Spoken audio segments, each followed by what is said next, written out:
Би Тэнгэр газрыг бүтээгч Төгс хүчит Бурханы эцэгт итгэдэг. Ариун сүнсээр олдож Авган майраас мэндэлсэн. Понти Пилатын дор зовж явсан.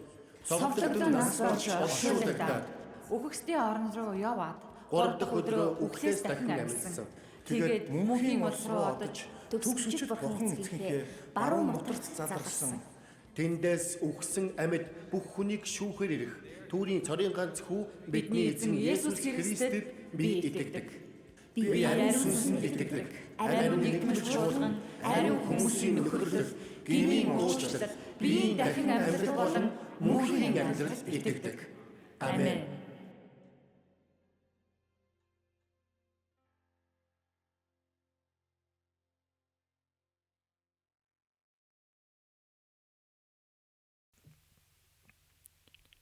Христ итгэлийн уламжлал бүр ямар нэг зүйлийг чухалчлан эрхэмлдэг. Зарим нь магтаал хүндлэлийг чухалчилдаг. Зарим нь онол номлол үннийг чухалчилдаг. Нэг хэсэг нь нийгмийн оролцоо сайн үсийг чухалчилдаг бол бусд нь итгэгчдийн эв нэгдлийг эрхэмлдэг. Христэд итгэгчдийн гялалтсан амжилттай амьдралыг чухал гэж үздэг нь ч бас байна. Эдгээр нь бүгд чухалчлах хэрэгтэй сайн зүйлс мөн. Гэхдээ энэ бүхний цаадах чухал бүхнийг маань нэгтгэж байдаг нэгэн бодит үннийг Христэд итгэгчид төдийлөн анзаардаггүй. Христийн бие доторх бүхий л сайн сайхан зүйлсийн ундраг болсон тэр нэгэн бие. Тэр бол Христ итгэлийн бүхий л талбарт бүхий л зүйлд биднийг зоригжуулж, хүчрхэгжүүлж байдаг бодгал юм. Тэр бидэнтэй үргэлж хамт байж авралын маань төлөө хүчин зүтгэдэг. Тэр бол бидний амь амьсгал, тэр бол Бурхны ариун сүнснээс өөр хэн байх вүлээ? Энэ бол элч нарын тунхагийн тухай цоврал хичээлийн 4-р хичээл. Бид тунхагт гуравлаар уршигч Бурхны 3 дахь бодгал ариун сүнсний талаарх итгэлийг тунхагладаг итгэлийн тунхаглуудын тухай үзэх учраас энэхүү хичээлийн маань нэр ариун сүнс. Элч нарын тунхагт ариун сүнсний тухай нэг л мөрөнд ил тодор хэлсэн байдаг. Би ариун сүнсэнд итгэдэг. Ариун сүнсний тухай элч нарын тунхагт үүнээс гадна ганц дурдсан тохиолдол нь Есүс ариун сүнсний хүчээр Мариагийн хевлэд бүрэлдсэн гэж байдаг. Тунхагт ариун сүнсний тухай ил тодор аль нь ч бай тун баг дурдсан байгааг та бүхэн анзаарсан байх. Гэсэн ч итгэгчдэд түүхийн туршид маш чухал нөлөө үзүүлсээр ирсэн ариун сүнсний тухай олон үннийг тунхаг зааж өгсөн байдаг. Ариун сүнсний тухай бид 3 хэсэгт хуваан үзэх болно. Эхлээд бид түүний бурхан чанар, бурхан доторх бие даасан гишүүн гэдгийг авч үзнэ. Хоёрт бид түүний бодгалын онцлог, бурханлаг хүч чадал төдий биш, жинхэнэ бие даасан бодгал гэдгийг онцлон үзнэ. Харин хамгийн сүүлд нь бид түүний өнгөрсөнд хийсэн өнөөдөрч үргэлжлүүлэн буй үйл хэргийн тухай ярилцсан. За одоо ариун сүнсний бурхан чанарын тухай эхлээд үздэцгээе.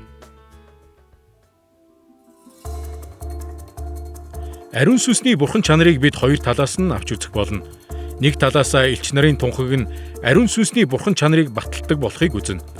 Нөгөө талаас энэхүү тунхагт буй ариун сүнсний талаарх сургаалын Библийн үндсийг судлах болно. Ингээд элч нарын тунхаг нь ариун сүнсний бурхан чанарыг хэрхэн баталсан болохыг эхлээд харцгаая.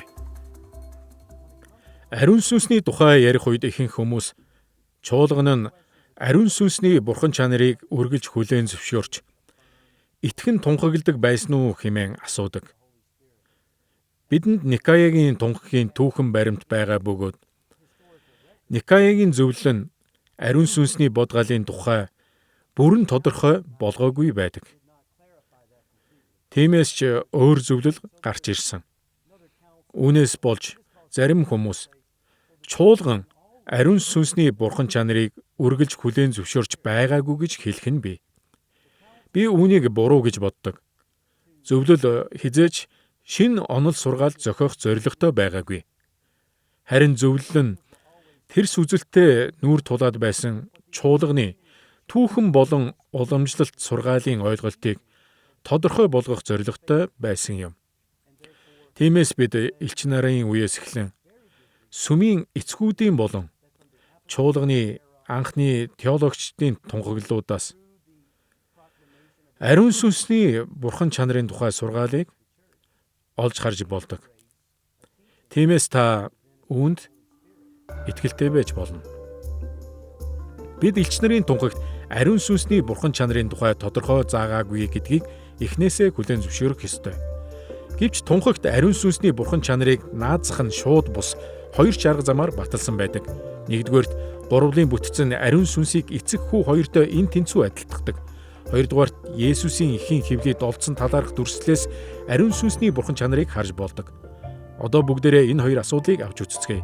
Тэгэхээр эхлээд тунхагийн бүтцийг харцгаая. Өмнөх хичээлдэр бид элч нарын тунхагийг Бурхны онос сургаалын үүднээс авч үзэхдээ энэ нь үндсэн 3 хэсгээс бүрдэх бөгөөд тус бүр нь би итгэдэг гэсэн тунхаглалаар эхэлдэг болохыг олж харсан. Эхний хэсэг нь Бурхан эцэгт итгэх итгэлийн тухай байдаг бол хоёр дахь хэсэгт Бурхны цорын ганц хүү бидний эзэн Есүс Христэд итгэх итгэлийн тухай байна. Харин гурав дахь хэсэгт ариун сүнсэнд итгэх итгэлийг хураангуйж түүний идэвхтэй үйлчлэлүүдийг жагсаасан байдаг. Урд бидний үтсэнчлэн элч нарын тунхаг нь удаан хугацаанд хөгжиж ирсэн бөгөөд анхны хувилбарууд нь орон нутгийн баптизмын тунхагууд байсан. Тэдгээр анхны хувилбаруудын зарим нь Есүсийн талаарх тунхаглалынхаа өмнө би итгэдэг гэдэг үгсийг ашигласан байдаг. Харин зарим тунхагууд нь манай эртний 700 оны үед тогтсон жишгтэй адил баа гэдэг үгийг ашигласан байдаг. Ямар үг ашигласнаас үл шалтгаалan санаа зорилго нь бүгд адил юм. Тунхаг нь Бурхны 3 бодгалын дагуу хуваагдсан байдаг гэсэн үг. Ийхүү хуваасныг даяар чуулган бүхэлдээ хүлээн зөвшөөрсөн байдаг. Гурвлын нэр томьёо нь эцэг, хүү, ариун сүнс гэсэн 3 бодгалаар оршигч цорын ганц Бурханд итгэх итгэлийг илэрхийлдэг.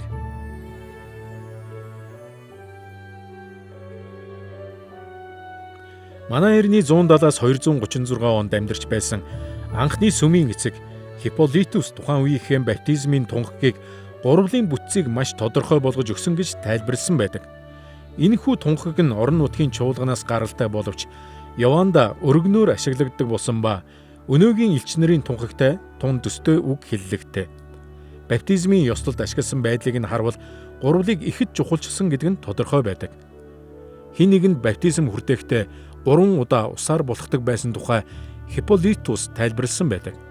Усаар булхах бүртээ тухайн хүн гурвлын бодгал нэг бүрд хамаарах баптизмын тунхагийг хүлээн зөвшөөрөх ёстой байв. Эхлээд тэр хүнийг эцэгтэй холбоотой итгэлийн үндсэн тунхаглалыг хүлээн зөвшөөрснийхэн дараа ус нь булхна. Тэгээд хүүтэй хамаарах итгэлийн үндсэн тунхаглалыг хүлээн зөвшөөрснөөр түүнийг дахин 2 дахь удаага усанд булхна. Эцэст нь ариун сүнстэй холбоотой итгэлийн үндсэн тунхаглалыг хүлээн зөвшөөрмөгдсөн 3 дахь буюу сүүлийн удаа усанд булхна. Чуулганы эдгээр болон бусад ижил төстэй ёслолуудаас бид тунхагийн бүтцэн өөрөө анхнаасаа ариун сүнсийг оролцуулан гурвлын бодгал бүрийн бурхан чанар ба үйл хэргийг тодорхой заах зорилготойгоор бичигдсэн гэдгийг харж болно.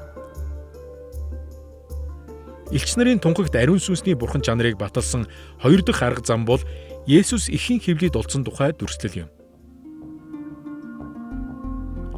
Есүс эхийн хөвлөд олдсон нь элч нарын тунхагт Бурхны хүү Есүс Христ нь ариун сүнсээр олдож гэжээ. Энэхүү тунхаглал нь ариун сүнсийг бүрэн дүүрэн Бурхан хэмээн ил тодорхой тунхаглаагүй боловч уг итгэл үнэмшлийг хүчтэй илэрхийлж байна. Энд Есүсийн эхийн хөвлөд олдсон тухай өгүүлэгтээ Лук 1:35 дээрх Тэнгэр элчийн Мариатай ярилцсан үгсийг дурдсан байдаг. Энэ нь ариун сүнс чам дээр ирж хамгийн дээдийн хүч чамайг бүрхэн. Тиймээс төрөх хүн ариун нэгэн байх бөгөөд Бурхны хүү гэж дуудагдах болно гэжээ. Энэ ишлэлд ариун сүнсийг хамгийн дээд нэгний хүч чадалтай эн тэнцүү гэж үздсэн байна. Бид энэ хичээлийнхээ төгсгөлд Бурханд л хамгийн дээдийн хүч чадал байдаг тухай үзэх болно. Тиймээс элч нарын тунхагт ариун сүнсний үйл хэргийн жишээ болгон энэхүү ишлэлийг дурдсанаараа тунхаг нь ариун сүнсний бүрэн дүүрэн бурхан чанарыг баталдаг. Энэ дүгнэлтийг мөн Еврей 15-аас 7 дугаар ишлэлдэр нотолсон байдаг. Энд тиймээс тэр ертөнцид ирэхдээ та өргөл ба тахлыг хүсээгүй, харин та надад бие бэлдсэн шатаалт ба нүглийн тахлыг та таалаагүй. Тиймээс үздүгэ бурхан минь хүслийг тань үлдэхээр би ирлээ. Миний тухай хуйлмал номд бичигдсэн гэж би хэлсэн билээ гэсэн юм. Энд Есүсийн хүмүүн биеийг бий болгох нь онцгойлон Бурхны ажил байсан гэжээ. Энэ мэт ишлүүдээс харвал элч нарын тунхагт Есүсийг ариун сүнсээр олдсон тухай дүрсэлсэн нь ариун сүнсний бурхан чанарыг батлан харуулах зорилготой байсан гэж хэлэхэд аюулгүй болж байгаа юм. Ингээд бүгдээрээ элч нарын тунхагт ариун сүнсний бурхан чанарын талаарх итгэл үнэмшлийг хэрхэн илэрхийлсэн тухай үзлээ. Одоо харин энэ талаарх Библийн үндсийг харцгаая. Бидний өнөөгийн хүлээн зөвшөөрдөг итгэл үнэмшил нь хэдэн зууны туршид ч хүлээн зөвшөөрөгцөөр ирсэн гэдгийг ойлгох нь нэн чухал ач холбогдолтой юм. Энэ нь элч нарын тунхаг нь ариун сүнсний бурхан чанарын тухай юу гэж заадгийг ойлгоход их тустай байдгийн нэг шалтгаан болдог. Хэдий тиймч бид хамгийн гол баталгааг зөвхөн Библиэс хайх ёстой. Бид тунхагийг бичвэрийг орлуулахын тулд бус, харин бичвэрийн хураангуй хэмээн үнэлдэг. Тиймээс бид тунхаг заасан бүхэн нь Библиэд нийцэж байгаа эсхийг нягтлж байх нь ямагт чухал билээ. Бичвэрт ариун сүнсийг бурхан гэдгийг баталдаг дор хаяж 4 утга бий. Нэгдүгээрт бичвэрийн зарим хэсэгт ариун сүнсийг бурхантай ээлжлэн сольж хэлсэн байдаг. Хоёрдугаарт ариун сүнсийг бурхан гэдгийг батлах нотлохоо бол зөвхөн бурханд байдаг зарим нэгэн шинж чанарыг мөн ариун сүнсэнд хамааруулсан байдаг явдал юм. Гуравдугаарт ариун сүнс зөвхөн бурханы хийж чадах зүйлсийг хийдэг. Дөрөвдүгээрт Христ итгэгчдийн баптизм хүртдэг нэрст ариун сүнс ч мөн орсон байдаг болохыг бид Матай 28 дугаар бүлгээс харж болдог. Бид ариун сүнсний бурхан чанарт итгэх итгэлийн талаарх Библийн үндсийг олон арга замаар харуулж болно. Гэвч бид энэхүү хичээлийнхэн зорилгын хүрээнд түүний нэрс, түүний шинж чанар, хийдэг зүйлс болон түүнийг тодорхойлдог гурвын нэр томьёонд анхаарлаа хандуулах болно. Ингээд эхлээд бичвэрт ариун сүнсийг тодорхойлдог ямар нэрс буйг хамтдаа харцгаая. Библиэд ариун сүнсийг олон янзаар нэрлсэн байдаг. Зарим нэр нь түүний бурхан чанарыг тун далд байдлаар илэрхийлдэг бол зарим нь түүнийг бурхан хэмээн маш ил тодорхой нэрлсэн байдаг. Харин бусад нэр нь энэ хоёрын дундыг баримтлсан байдаг гэж хэлж болно. Түүний бурхан чанарыг хамгийн далд байдлаар илэрхийлдэг нэр нь ариун сүнс гэдэг нэр нь ч байж мэдэх юм. Энэхүү ариун гэдэг үгийг ямар нэг байдлаар бурханлаг биш бүтээлийн шинжийг илэрхийлэхэд ч ашиглаж болдог. Ерөнхийдөө ариун гэдэг үг нь энгийн нийтлэг байдлаас ялгаатай зүйлсийг хэлдэг. Учир нь тэдгээр нь бурханд ямар нэг байдлаар онцгой байдаг.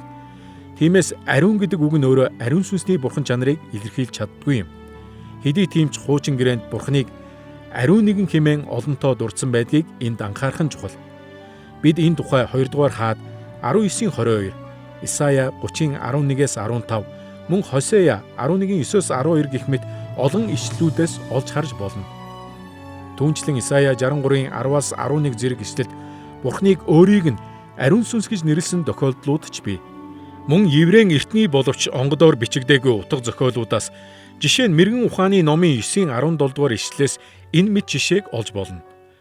Хуучин гэрээний эдгээр жишээнүүд дээр тулгуурлан ариун сүнс гэдэг нэрийг бид бурханлаг чанарыг илэрхийлж байна гэж үзэх бүрэн үндслэлтэй. Түүний далд утгатай нэрсийн тухай ярьсан учраас одоо ил ба далд гэсэн хоёр арга замын хооронд ариун сүнсний бурхан чанарыг тодорхойлсон байдаг зарим нэрсийг харцгаая. Эдгээрт эзний сүнс, бурхны сүнс, мөн амьд бурхны сүнс гэх мэт нэрс багтдаг. Мөн Есүсийн сүнс, Христийн сүнс, Есүс Христийн сүнс зэрэг нь орох бөгөөд эцгийн тань сүнс, түүний хүүгийн сүнс, Есүсийг үхлээс амьдуулсан нэгний сүнс хэмээн хэлсэн ч бий. Эдгээр бүх нэрс нь хүн өөрийнхөө сүнстэй нэгдмэл байдгийн адил бурхан ч мөн ариун сүнстэй нэгдмэл байдаг гэдгийг тодорхой илэрхийлснээр ариун сүнс бол бурхан гэдгийг харуулж байгаа юм. Паул 1-р Коринт 2:11 дээр энэ холбоог маш тодорхой тайлбарлсан. Энд хүний бодлыг доторх сүнснээс нь өөр хэн мэдэх билээ? Түүнчлэн бурхныхыг бурхны сүнснээс өөр хинч эс мэднэ гэжээ. Бидний сүнс бол биднийг хүн болгодог зүйлсийн нэгэн хэсэг юм. Хүмүүний энэ хэсгийг нь хүн биш гэх боломжгүй шүү дээ. Үүнчлэн ариун сүнс ч гэсэн бүхэлдээ бурхан мөн. Энэ нь түүнд эцгийн бодол санааг мэдэх боломжийг олгодог. Ийхүү ариун сүнс Христ итгэгчдэд бурхны бодол санааг илчилснээр өөрийгөө бурхан гэдгийг мөн харуулдаг. Эцэст нь ариун сүнсийг бурхан хэмээн маш тодорхой нэрлсэн зарим ишлэлүүд ч бий. Хамтдаа Үлс 5:3-4 дээрх Ананайд хэлсэн Петрийн үгсийг сонсцгоё. Энд Ананаяа, зүрхчин яагаад сатаанд давтаж чи газрынхаа өртгөөс заримыг нь нуун ариун сүнсэнд худал хэлэв. Чи хүнд биш харин бурханд худал хэллээ гэжээ. Энэ багц ишлэлд Петр эхлээд Ананаяг ариун сүнсэнд худал хэллээ гэсэн. Тэгээд дараа нь тэрээр түүнийг Бурханд худал хэлсэн гэсэн нь юу гэсэн утгатай болохыг тайлбарлажээ. Илч Петр энд ариун сүнсийг шууд Бурхан хэмээн тодорхойд дуудсан байна. Ингээд бид Библиэдх ариун сүнсний нэрсийн тухай авч үзэхдээ тэдгээрийн ихэнх нь түүний Бурханд чанарыг далд утгаас нь ахуулаад ил тодорхой байдлаар хэрхэн илэрхийлсэнийг олж харлаа. Тэгвэл ариун сүнсний Бурхан чанарыг батлан харуулдаг Библийн 2 дахь арга зам бол түүнд Бурханд л байдаг шин чанарыг хамааруулсан явдал юм. Христ итгэлийн теологчид Бурханыг 2 төрлийн шин чанартай гэж үзсээр ирсэн. Эдгээр нь Бурханы дамждаг ба дамждаггүй шин чанарууд юм. Өөрөөр хэлбэл түүнд бүтээлүүдэд нь дамждаг буюу тэдэнтэй хуваалцдаг шин чанарууд байдаг.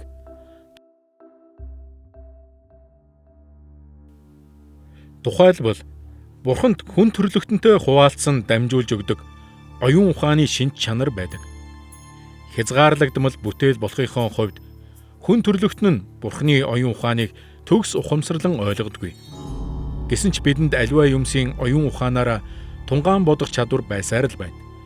Мэдээж энэ нь бид Бурхан гэсэн үг биш. Харин энэ нь Бурхан биднийг бүтээсэн бөгөөд оюун ухааныхаа шин чанарын хэмжүүрийг бидэнд дамжуулан өгсөн болохыг л батлан харуулдаг. Тэгэхээр бидний энэ чанар Бурханаас ихтэй бөгөөд бид түүний бүтээл учраас түүний оюун ухааны шин чанарын тусгал болсон юм. Бурханы өөр нэгэн дамждаг чанар бол түүний хайр юм. Бидний бусдыг хайрлах хайр хийгээд Бурханыг хайрлах хайрч Бурханы хайрын шин чанараас шууд ихтэй гэдгийг Библиэд олон удаа заадаг. Бид энэ тухай Галаат 5:22, Эфес 5:1, 2-р Тимот 1:7, мөн 1-р Иохан 5:7-оос 21 зэрэг ишлүүдээс харж болно.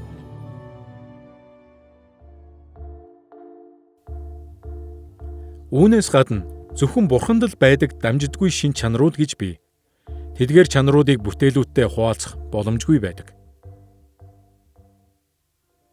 Бурханы энэхүү дамждаггүй шин чанарууд гэвэл түүний хязгааргүй оюун ухаан, мэдлэг ба мэрэгэн ухаан бүхий түүний бүхнийг мэдгч чанар, мөн түүний хязгааргүй хүч чадал буюу бүхнийг чадагч чанар, түүнчлэн нэгэн зэрэг бүх газарт байгч, түүний хаан сайгүй оршигч чанар болон түүний үрдийн үрд, үл тасрах оршихуй болох мөнх чанар зэрэг нь юм.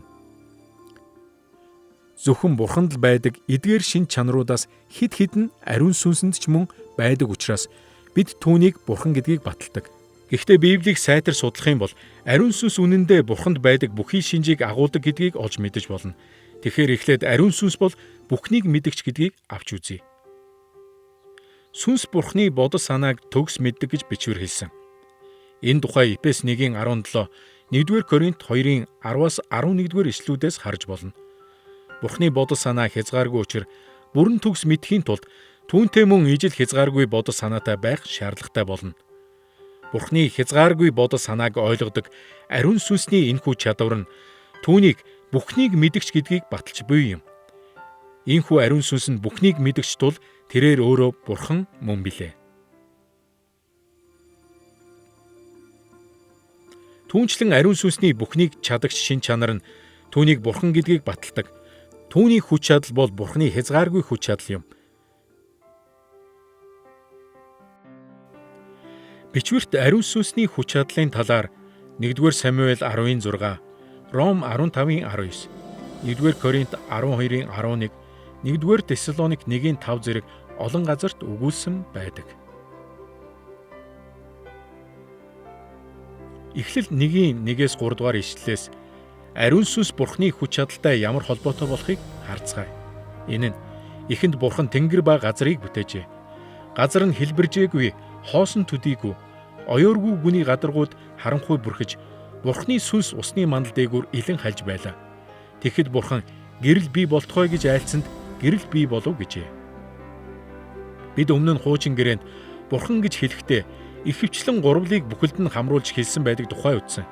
Гэвч мэдээж тухайн үг хэллэг агуулгаас шалтгаалan аль нэг бод галийг нь онцлон хэлсэн байж бас болно. Энэ тохиолдолд ариун сүнсний бод галийг Бурханы сүнс хэмээн онцлон хэлсэн байна. Тиймээс гэрлийг бүтээх ажлыг ариун сүнс хийсэн. Энэ бүлэгт Бурханы бүтээсэн бусад бүх зүйлийн хувьд ч мөн адил. Тэгэхээр ариун сүнс бүхнийг чадагч байхын тулд буюу оргүй хоосноос аливааг бүтээхийн тулд тэрээр бүрэн дүүрэн бурхан байх ёстой аж. Ариун сүнсний өөр нэгэн дамждаггүй чанар бол хаа сайгүй оршигч чанар юм. Дуулал 139-ийн 7-оос 10 дугаар ишлэлд биднийг тэнгэрөд одсон ч, далайн хамгийн алсын хэсэгт суусан ч, сүнс бүтээлийн бүхий л хэсэгт оршин байдаг тухайд заадаг. Мөн ариун сүнс нь мөнх чанартай.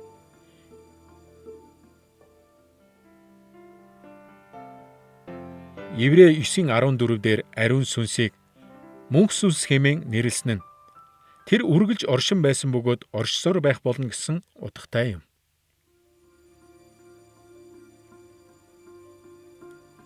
Ариун сүнсний эдгээр болон бусад дамждаггүй шин чанаруудаас үзвэл Библиэд ариун сүнсийг бурхан гэдгийг тодорхой заасан байна.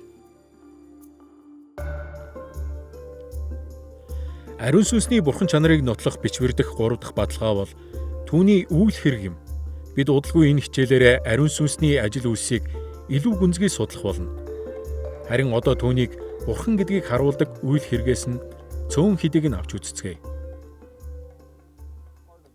Ариун сүнсийг бурхан гэдгийг батлах бичвэрийн нэг хэсэг бол түүний хийсэн үйл хэргийг харах явдал юм. Бурханы сүнс бол бидэнд Христийг гэрчилж Христтэй нэгтгэн шин ам ба амьдлалтыг бидэнд өгч бүтээлд оролцдог тэр нэгэн юм. Энэ бүх үйл хэрэг нь Бурханы үйлсээс өөрцгүй байдаг. Эдгээрийг хүмүүс ч Тэнгэр элч нар ч өөр ямар ч бүтээл үлдэж чадахгүй. Гагцхүү Бурхан өөрөө л хийдэг зүйлс билээ. Уг ойлголтод үндэслэн бид ариун сүнсийг тусдаа бодгол төдийгүй өөрөө Бурхан гэдгийг харж болно.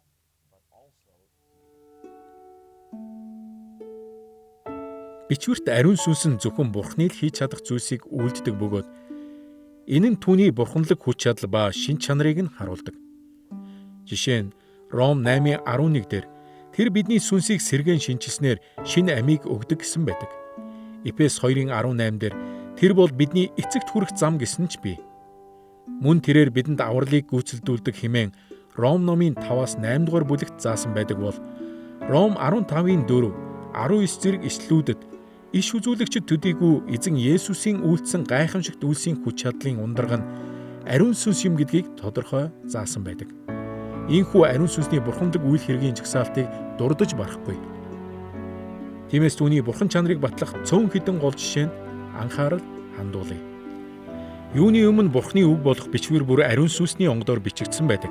Ариун сүнсний үг бол бурханы үг гэдгийг ойлгох нь бид түүнийг бурхан гэдгийг хүлээн зөвшөөрч буй хэрэг мөн. Бид энэхүү санааг Матай 10:20, Иохан 3:34, Үлс 1:16 болон 4:31, мөн Эфес 6:17 зэрэг ишлэлүүдээс харж болно. Жишээ болгон 2 дугаар Петр 1:20-оос 21-р ишлэлийг сонсцгоё. Энд бичвэрийн нэг ч иш үзүүлэгчийн өөрийнх нь тайлбараар ирээгүйг юуны түрүүнд мэдэгдэн. Учир нь нэг ч иш үзүүлэг хизээч хүний хүслээр гарсангүй. Харин Бурханаас ирсэн бөгөөд ариун сүнсээр хөдөлгөгдсөн хүмүүсээр дамжин хэлэгджээ гэжээ. Петр энэ ишлэлд ариун сүнсээр хөдөлгөгдөн гэдэг нь Бурханаас хэлэгдсэн гэсэн утгатай болохыг заажээ. Бичвэр нь Бурханы онгодоор, ялангуяа Бурханы 3 дахь бодгал болох ариун сүнсээр онгод оруулагдж хэлэгдсэн тул Бурханы үг мөн билээ. Өөр нэг жишээ гэвэл ариун сүнс зөвлөгчийн үүрэг гүйцэтгэдэг нь түүнийг бурхан гэдгийг харуулдаг. Иохан 14-өөс 16 дугаар бүлэгт Есүс ариун сүнсийг үннийг илчилж нүглийн талаар ертөнцийг зэмлэн Есүсийг гэрчилдэг зөвлөгч хэмээн тодорхойлсон байдаг. Эхэндээ хачирхалтай сонсогдож байж болох ч энэхүү зөвлөгчийн үйлчлэл нь ариун сүнсийг Есүс өөрөө дэлхий дээр оршин байхаас ч илүү үн цэнтэй болгодог. Энэ тухай Есүс Иохан 16-гийн 7 дээр хэлэхдээ би та нарт үннийг хэлж байна. Миний явах нь та нарт дээр. Би явахгүй бол туслагч та нар дээр ирэхгүй. Харин би явбал түүнийг та нар дээр илгээн гэжээ. Та энэ тухай бодоод нэг үзээрэй. Есүсийн хэлснээр бол чуулгантай ариун сүнсний оршихуй хамт байх нь Есүс өөрийн биеэр хамт оршихоос илүү сайн гэсэн байна. Тэгвэл бүтээгдсэн хязгаарлагдмал аливаа оршихуйн Христийн дэлхий дээрх оршихуйн ёроолоос илүү байж чадахгүй шүү дээ. Тиймээс ариун сүнс бидэнд хүү Бурханаас илүү ашигтай байхын тулд өөрөө Бурхан байх ёстой болж байгаа юм.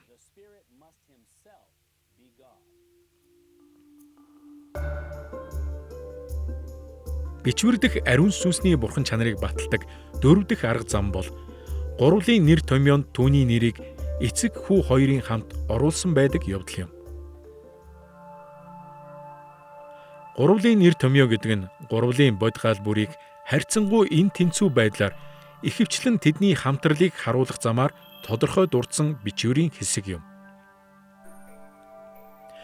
Библи эцэг, хүү, ариун сүнс гурвыг эн тэнцүү хамтрагчид гэж хэлснээр ариун сүнс бол эцэг болон хүүгийн адил Бурхан юм гэдгийг тодорхойлсон гэсэн үг. Бид Ром 15:30, 1-р Коринт 12:4-6, 2-р Тесалоник 2:13-14 болон өөр олон хэсгээс энэхүү нэр томьёог харж болно. Ингээд эдгээр нэр томьёоноос хоёрыг жишээ болгон хамтдаа харцгаая. Эхнийх нь Матай 28:19 бөгөөд энд Есүс тушаахтаа та нар яв бүх үндэстнийг дагалдуул эцэг хүү ариун сүнсний нэрээр баптизм хүртээ гэжээ. Энд Есүс баптизм нь гурвлын бодгал бүрийн нэр ба эрх мэдлэр хийгдэх ёстой хэмээн заажээ. Уг тушаал нь Бурхны бодгалуудын хооронд ямар нэг ялгаа зааг гаргаагүй байна. Харин эдгээрийн эн тэнцүү гэдгийг илтгэдэг.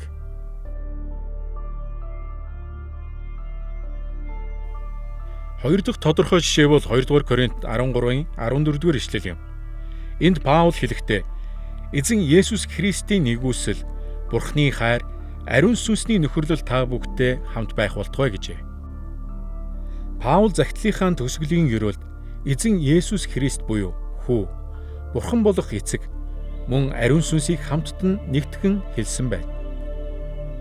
Ингэснээрээ тэрээр эдгээр гурван бодгалууд нь авралын ёроолыг хангах эн тэнцүү хамтрагчид болохыг танилцуулжээ. Дээрх нэр томьёонууд нь ариун сүнсийг Бурхан доторх эн тэнцүү бодгал гэдгийг тодорхой харуулдаг. Эдгээр нь эцэг, хүү, ариун сүнс нь үндсэн гол бурханлаг чанар ба үйл ажиллагаагаараа бие биетэйгээ эн тэнцүү гэжээ. Тухайлбал тэд нүгэлтнүүдэд аврал нэгүслээ өгөх хийгээд Бурхан хэмээн магтаал хүндлэлийг хүлээн авахтаач ижил тэнцүү хэмээн дүрслэгдсэн байна. Гурвлын талаарх Христ итгэлийн онол сургаал нь Бурханыг гурван бодгалын нэглээр мөнхөд оршигч цор ганц Бурхан гэж заадаг. Ариун сүнс бол Бурхан учраас бид түүнээс зөвхөн залбирэн гуйх биш, мөн түүнийг Бурхан хэмээн магтан хүндлэх ёстой. Ингээд бид ариун сүнсний Бурхан чанарын тухай үзсэн тул одоо бүгдээрээ хоёр дахь сэдэв болох түүний бодгал чанарын тухай үзэхэд бэлэн боллоо. Энэ хэсэгт бид ариун сүнсийг зүгээр нэг бурханлаг нөлөө эсвэл хүч чадал биш, харин жинхэнэ бие даасан бодгал гэдэг талаас нь авч үзэх болно. Чуулганы түүхийн туршид олон хүмүүс ариун сүнсийг өөрийн гэсэн ухамсартай, бурханлаг шин чанартай бие даасан бодгал гэдгийг үгүйсгэсээр ирсэн байдаг. Зарим нь ариун сүнс бол өөр хэлбэрээр оршин буй эцэг Бурхан өөрөө юм гэж итгэдэг байсан. Зарим нь ариун сүнс гэдэг нэр бол эртний бичээчдийн Бурханы хүчийг дүрслэхдээ ашигладаг байсан үг төдий хэмээн маргадаг. Харин элч нарын тунхагийн бүтцээс нь харвал энэ нь ариун сүнсийг Бурхан доторх тусдаа бие даасан жинхэнэ бодгал гэдэг Библийн байр суурийг баталж байгааг бид харж болно. Энэ бол бичвэрийн маш тодорхой сургаал бөгөөд олон зууны туршид Христ итгэл чуулган бүрийн баримтлагдаг байр суурь байсаар ирсэн билээ.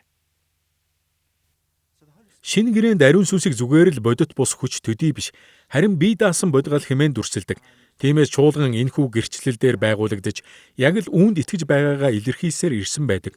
Үүнийг дараагийн тунхагт илэрхийлэхийн тулд энэ талаар жинхэнэ маргаан гарах хүртэл 300-400 жил болсон нь үнэн. Харин Кайсерийн Базил энэ тухай 4-р зууны үед авч үзэхдээ цоо шин онол сургаалыг тодорхойлоогүй. Зүгээр л хүмүүсийн 300-ны туршид итгэсээр ирсэн зүйлийг гаргаж тавьсан хэрэг байв.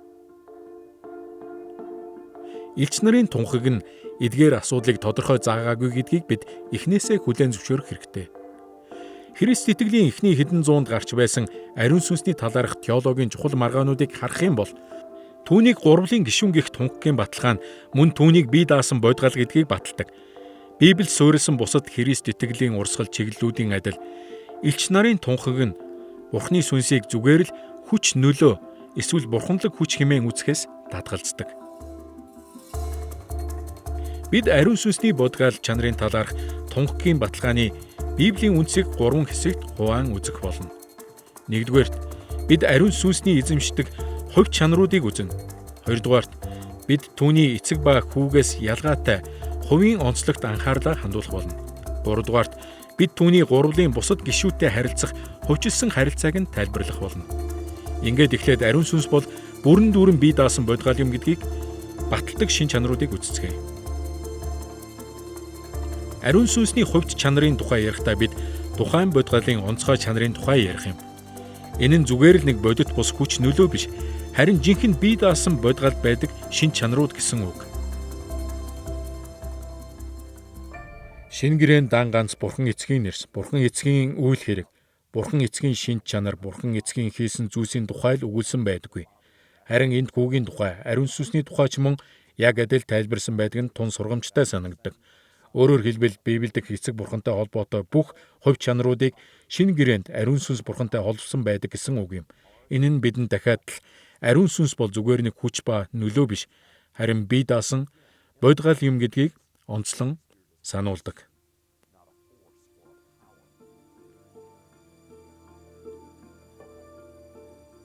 Ариун сүнс нь жагсаан бичгийн аргагүй олон хувь чанаруудтай. Тиймээс бид түүний бодгал чанарыг нь дүрслэн харуулах 4 жишээг авч үзнэ. Юуны өмнө ариун сүнсэнд өөрийн гэсэн хүсэл байдаг. Энэ бол түүний төлөвлөх, хүсэх, мөн сонгохдоо ашигладаг чадвар юм. Үүнийг хийж чаддаг нэг нь зүгээр л нэг хүч ба нөлөө байх боломжгүй нь ойлгомжтой.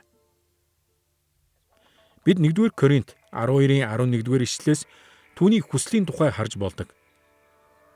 Энд Паул сүнслэг билгүүдийн хуваарлтын тухай өгүүлсэн байдаг. Энэ бүхнийг мөнөөхөл нэг сүнс ажилуулдаг бөгөөд өөрийн тааллаар хүн тус бүрд хуваарлан өгдөг гэжээ. Ариун сүнс хүмүүст өөр бэлэг авяас байгаасаа хэмээн хүсдэг. Бодит бус нэгэнд өөрийн гэсэн төлөвлөгөө хүсэл байхгүй шүү дээ. Харин зөвхөн аливаа бодгалал эдгээрийг үлдэж чадна. Тэгэхээр ариун сүнс бол бодгал байх учиртай. Мөн ариун сүнсэнд өөрийн гэсэн оюун ухаан бий. Үүгээрээ тэрээр мэдлэг хийгээд бусдад заах чадварыг эзэмшдэг.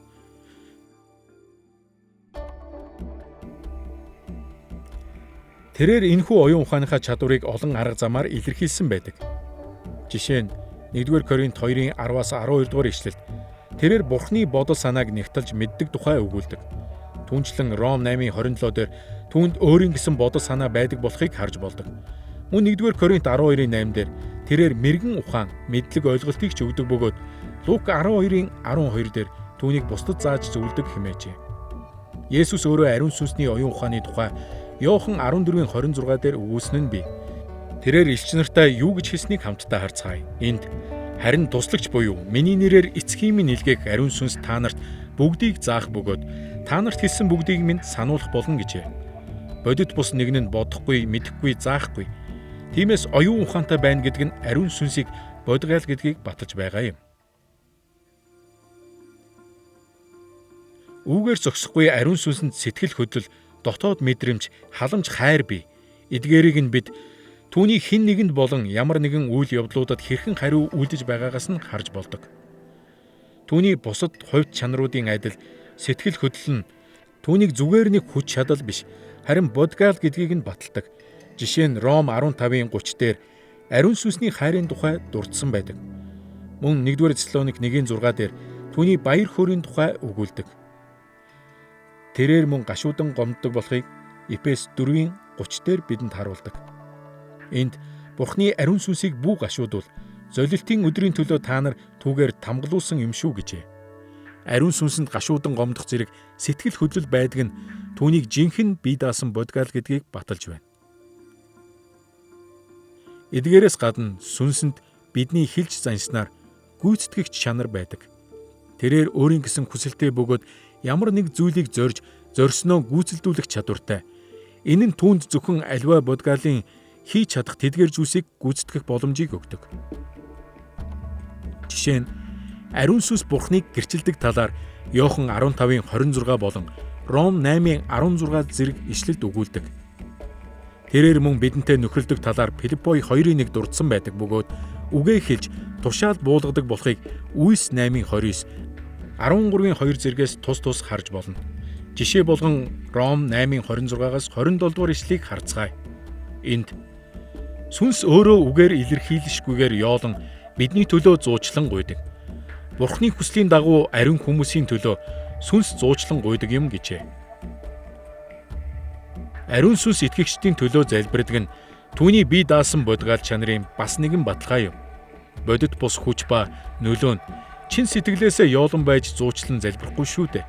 Гагцгүй аливаа бодгаал л тэгж чадна. 1834-өөс 1892 оны үед амьдарч байсан агуу баптист номлогч Чарльз Спуржион нэгэн номлолд Ром 8:26-аас 27 дугаар эшлэлдэх ариун сүнсний зуучлан залбирлын тухай ийхүү хэлсэн байдаг. Ариун сүнс бидэнд махан бие хийгээд оюун санааныхаа сул дорой байдлыг даван туулахад тусалдаг. Тэр бидэнд бие махбодын өвчин зовлон, сэтгэл зүйн хямрал гутрал, сүнслэг зөрчил тэмцэл болон гүжир гүтгэлэг, үгээр л хоосрол, хавчлаг дардлалын аль нь ч байсан загалмайгаа өрн урагшлахад минь тусалдаг. Тэр бидний сул дорой байдалд тусалдаг. Тэнгэрлэг хүчрхэг туслагчтай бид айж мэгдэх шаардлагагүй билээ. Бурхны нэгүсэл бидэнд хангалттай. Түүний хүч чадал нь сул дорой байдалд төгс болох болно гэжээ. Миний дотор ямар нэгэн зүйл надаас хүчрхэг хэн нэгэн ажилласаар байгаа гэдгийг мэдэх нь надад үнэхээр их урам зориг өгдөг. Заримдаа бидэнд арга мухардан, дарлагдсан зовж буй мэт санагдах зэрэг ямар ч мэдрэмж төрж болдог. Гэвч энэ нь зүгээр л мэдрэмж төдий байдаг ба бодит байдал биш юм. Агуу хүчит Бурхны ариун сүнс намайг Христтэй адил болгохын тулд тасралтгүй ажилласаар байдаг. Үнэхээр гайхалтай урам зориг биш гэж юу? Мөн үүнд бид үнэхээр нухацтай хандах ёстой. Учир нь би үргэлж амьд Бурхны оршихуйд байж Бурхны нүүр царайн өмнө амьдарч байгаа шүү дээ. Би аливаа алдаагаа бусдаас нууж болох ч Бурхны оршихуйд байгаа цагт нууц гим нүгэл гэж бидэнд байх боломжгүй юм. Ариун сүнс бол ариун сүнс, Бурхны сүнс бол цэвэр ариун. Мэдээж пастор хүнийхээ хувьд би гим нүгэлтэй тэмцэлж байгаа хүмүүст зөвлөхдөө үүнийг л ойлгуулахыг хүсдэг. Найдвараа бүү алд. Ариун сүнс зүрх сэтгэл чинь амьдрал чинь ажилласаар байгаа. Гим нүглийг ялахын тулд Христэд итгэж Христийн дотор амар. Ариун сүнс таны дотор болон тантай үргэлж хамт байж ажилласаар байгаа тул хайханвжгүй хандаж болохгүй юм. Бид ариун сүнсний хувь чанарууд нь түүнийг бие даасан бодгаал гэдгийг хэрхэн баталдаг тухай үзлээ. Тиймээс одоо бүгдээрээ гурвын бие даасан бодгаалын хувьд тэрээр эцэггүй хоёроос ямар ялгаатай болохыг авч үзцгээе. Ариун сүнс болон гурвын бусад бодгаалууд нь хоорондоо ялгаатай талаар өгүүлсэн Библийн ишлэлүүд нь тэмч тодорхой биш байдаг. Бид үүнийг эхлээд хүлээн зөвшөөрөх хэрэгтэй. Жишээ нь Галаат 4-ийн 6 дугаар ишлэлд ариун сүнсийг Бурхны хүүгийн сүнс гэсэн байдаг бол Матай 10-20-д эцгийн сүнс гэж нэрлсэн байдаг. Гурвын гишүүдийн хоорондын ялгаанаас нь илүү харилцаа холбоог нь онцолсон өөр олон нэр түүнд бий. Эдгээр багц ишлэлүүд чуулганы ихэнх үед ихээхэн маргаан дагуулдаг байсан хэдий ч бид энэхүү ойр дотн харилцааг хараад гайхах зүйлгүй юм. Гурвал угаасаа нэг л Бурхан шүү дээ. Тиймээс ариун сүнсийг эцэг бас хүүгийн сүнс гэж үзэх нь яг онцсон хэрэг. Үүний зэрэгцээ мөн тэр хоёроосоо тусдаа ялгаатай бодгаал гэдгийг нотлох нь ч зүйтэй. Ариун сүнс болон гурвын бусад бодгаалын хоорондын ялгааг онцлон судлах нэг арга зам бол ялгаатай байдлаа онцлох замаар нэг нэгнтэйгээ харилцаж буйг нь харуулсан бичвэрийн хэсгүүдийг харах явдал юм. Тэдний эдгээр ялгаануудыг харуулсан олон багц ишлэлүүд байдаг. Гэвч хоёр ишлэлээс л харахад сүнс бол эцэг болон хүүгээс тусдаа ялгаатай гэдэг нь ойлгомжтой болдог. Ингээд эхлээд Иохан 16-гийн 7 дугаар ишлэлдэх Есүсийн хэлсэн үгийг харцгаая. Энд "Гэхдээ би та нарт үннийг хэлж байна. Миний явах нь та нарт дээр. Би явахгүй бол туслагч та нар дээр ирэхгүй. Харин би явбал түүнийг та нар дээр илгээнэ" гэжээ. Есүс энэ ишлэлд эхлээд хүү явахгүй бол ариун сүнс ирэхгүй гэж хэлсэн байна.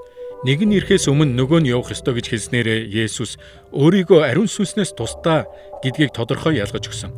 Тэд тус бүрдээ өөр өөрийн гэсэн үүрэгтэй. Хүү газар дэлхий дээрх ажлаа дуусгаж тэнгэр өөд явхаас нааш ариун сүнс ажлаа эхэлж чадахгүй ажээ. Үүнээс харахад сүнс бол хүүгээс тусдаа гэдэг нь тодорхой байна. Үүний адил сүнс мөн өөрийгөө эцгээс тусдаа ялгаатай гэдгийг харуулах зүйлсийг ч хийдэг. Жишээ нь зөвлөгчийн үргийнхээ дагуу ариун сүнс бол Бурхны өмнө бидний төлөө гуйж залбирахад маань тусалж дэмэндэг, биднийг хамгаалдаг өмгөөлөгч билээ. Ерөнхийдөө бол Христийн үйлсийг гүйцэлдүүлэх нь ариун сүнсний ажил шүү дээ. Христ бидний төлөө амиа өгч золиос болсон. Харин энэхүү үйлсийг нь үргэлжлүүлэн бидний зүрх сэтгэлийг өөрчлөх нь ариун сүнсний ажил. Тиймээс бидэнд хоёулаа хэрэгтэй.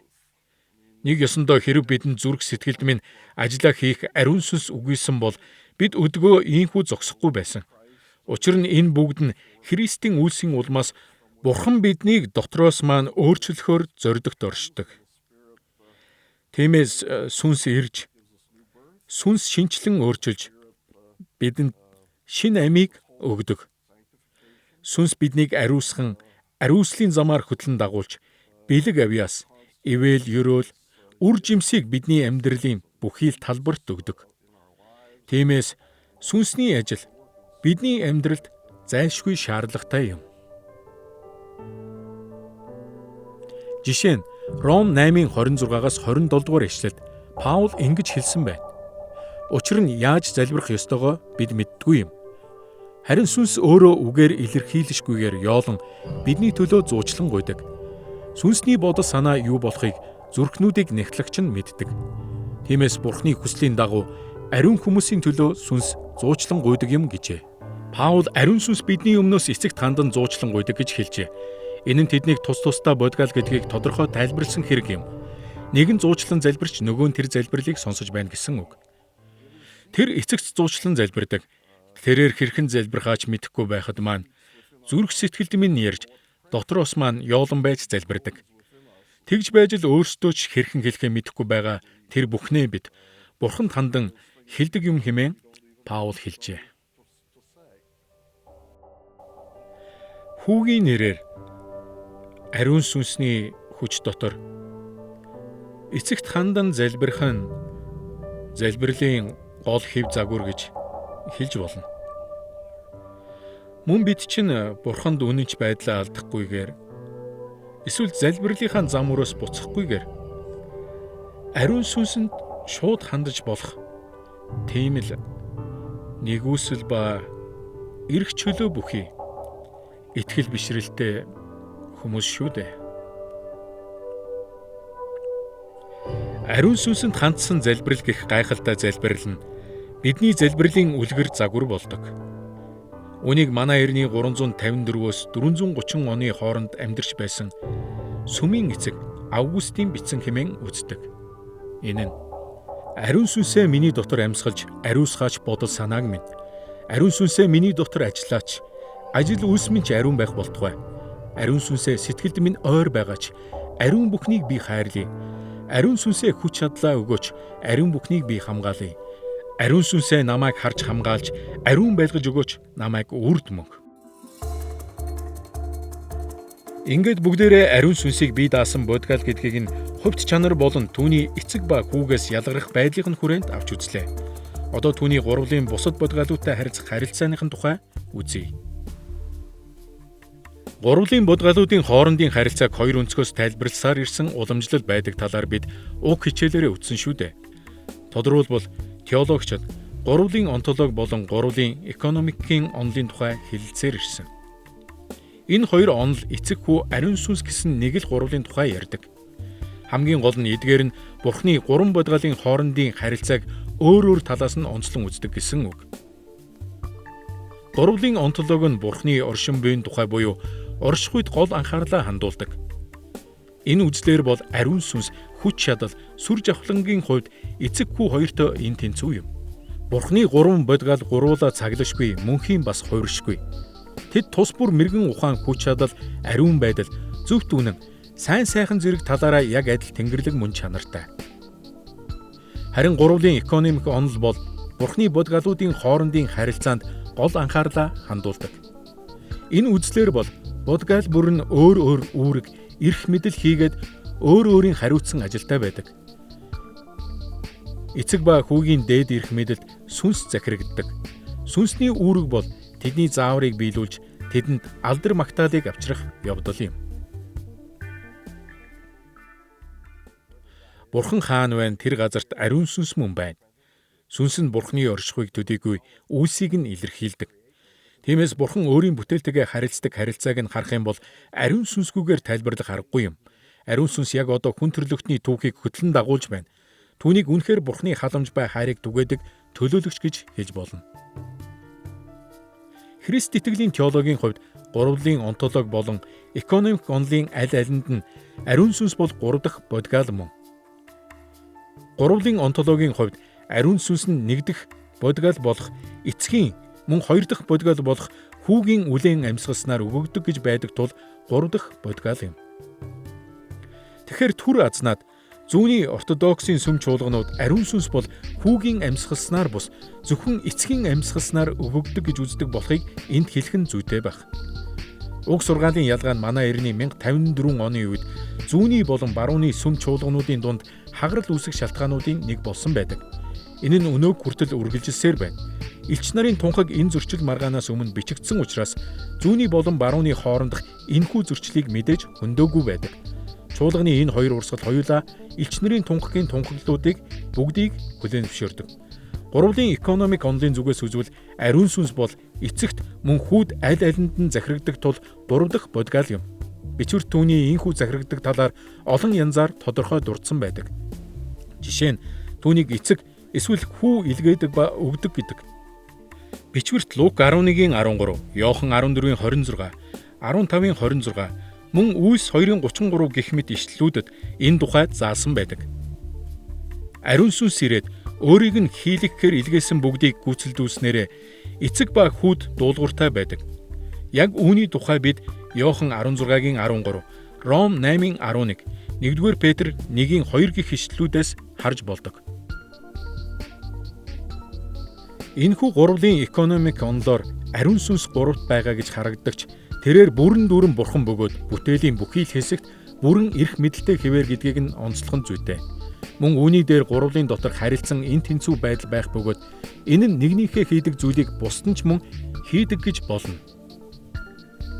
Тиймээс ариун сүнс эцэгт бас хүүд захирагддаг гэдэг нь тэр угаас тэдний дор байдаг гэсэн үг биш.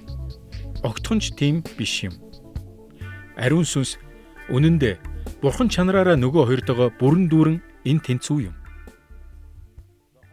Ариун сүнс бол бие даасан бодгал гэдэг үзэл нь Христ итгэлийн теологийн салшгүй хэсэг мөн. Үүнд итгэх олон шалтгаан байдгийг бид бүгдээрээ үзлээ. Ариун сүнс нь түүнийг тусдаа онцлог ялгаатай бие даасан бодгал гэдгийг нь батлах олон хувьд шин чанарууд байдаг. Мөн түүний эцэг ба хүүтэй харилцдаг харилцаанаас харахад тэр бол зүгээр нэг бодол санаагүй хүч нөлөө, хүч чадал биш, харин боддоор оршдог бодгал гэдэг нь эргэлзээгүй. Тэгэхээр бид энэхүү уламжлалт онол сургаалд итгэлтэй байж болно. Бас байх ч ёстой билээ. Ингээд ариун сүнсний тухай энэ хичээлээрээ бид элч нарын тунхагдах сүнсний бурхан чанар, мөн түүнийг бүрэн дүүрэн бие даасан бодгал гэдэг тунхаглалыг авч үзлээ. Тиймээс одоо бид 3 дахь гол сэдэв болох ариун сүнсний түүхийн туршид төдийгүй өнөөдөр ч хийсээр байгаа үйл хэргийн тухай үзэхэд бэлэн боллоо. Сүнсний үйл хэргийн талаар гүн гүнзгий ойлголттой байхын нэг ашиг тус нь Бурхан бидний дотор хүн бүрийн амьдралд ажилласаар байгааг мэдэж авах явдал юм. Тэр зүгээр товчлуур дарах ажил хийдэггүй. Харин тэр бидний дунд ирж бидний хүн нэг бүртээ харилцдаг.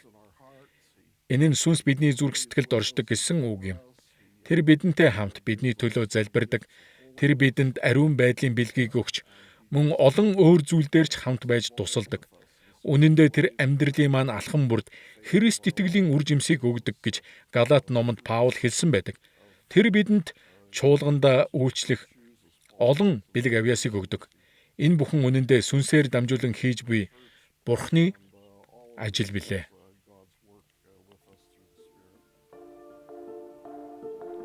Элч нарын тунхагт сүнсний ажлыг ил тод дүрслээгүй байдаг. Гэсэн хэдий ч энд би ариун сүнсэнд итгэдэг хэмээн тунхагсан нь сүнсний хийдэг ажлын талаарх хэд хэдэн итгэл үнэмшлийг илэрхийлсэн хэрэг юм.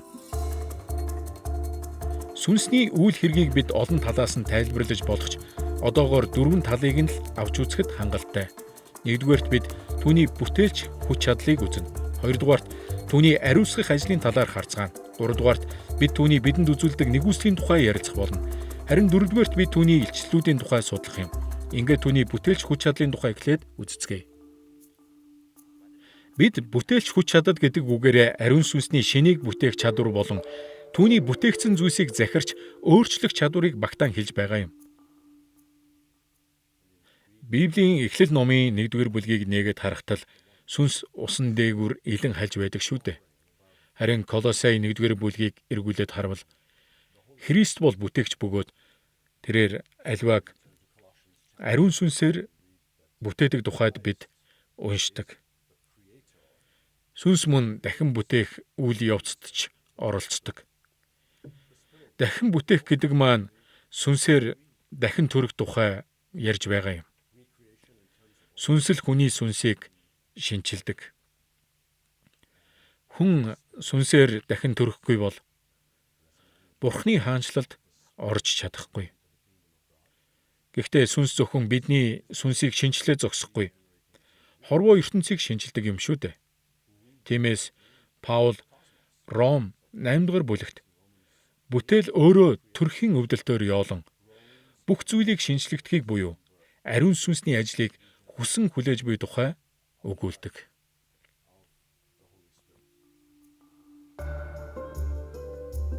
Ариун сүнсний бүтээлч хүч чадлын тухай ярихдаа бид түүний үйл ажиллагааны 3 өөр түвшинд анхаарлаа хандуулах болно.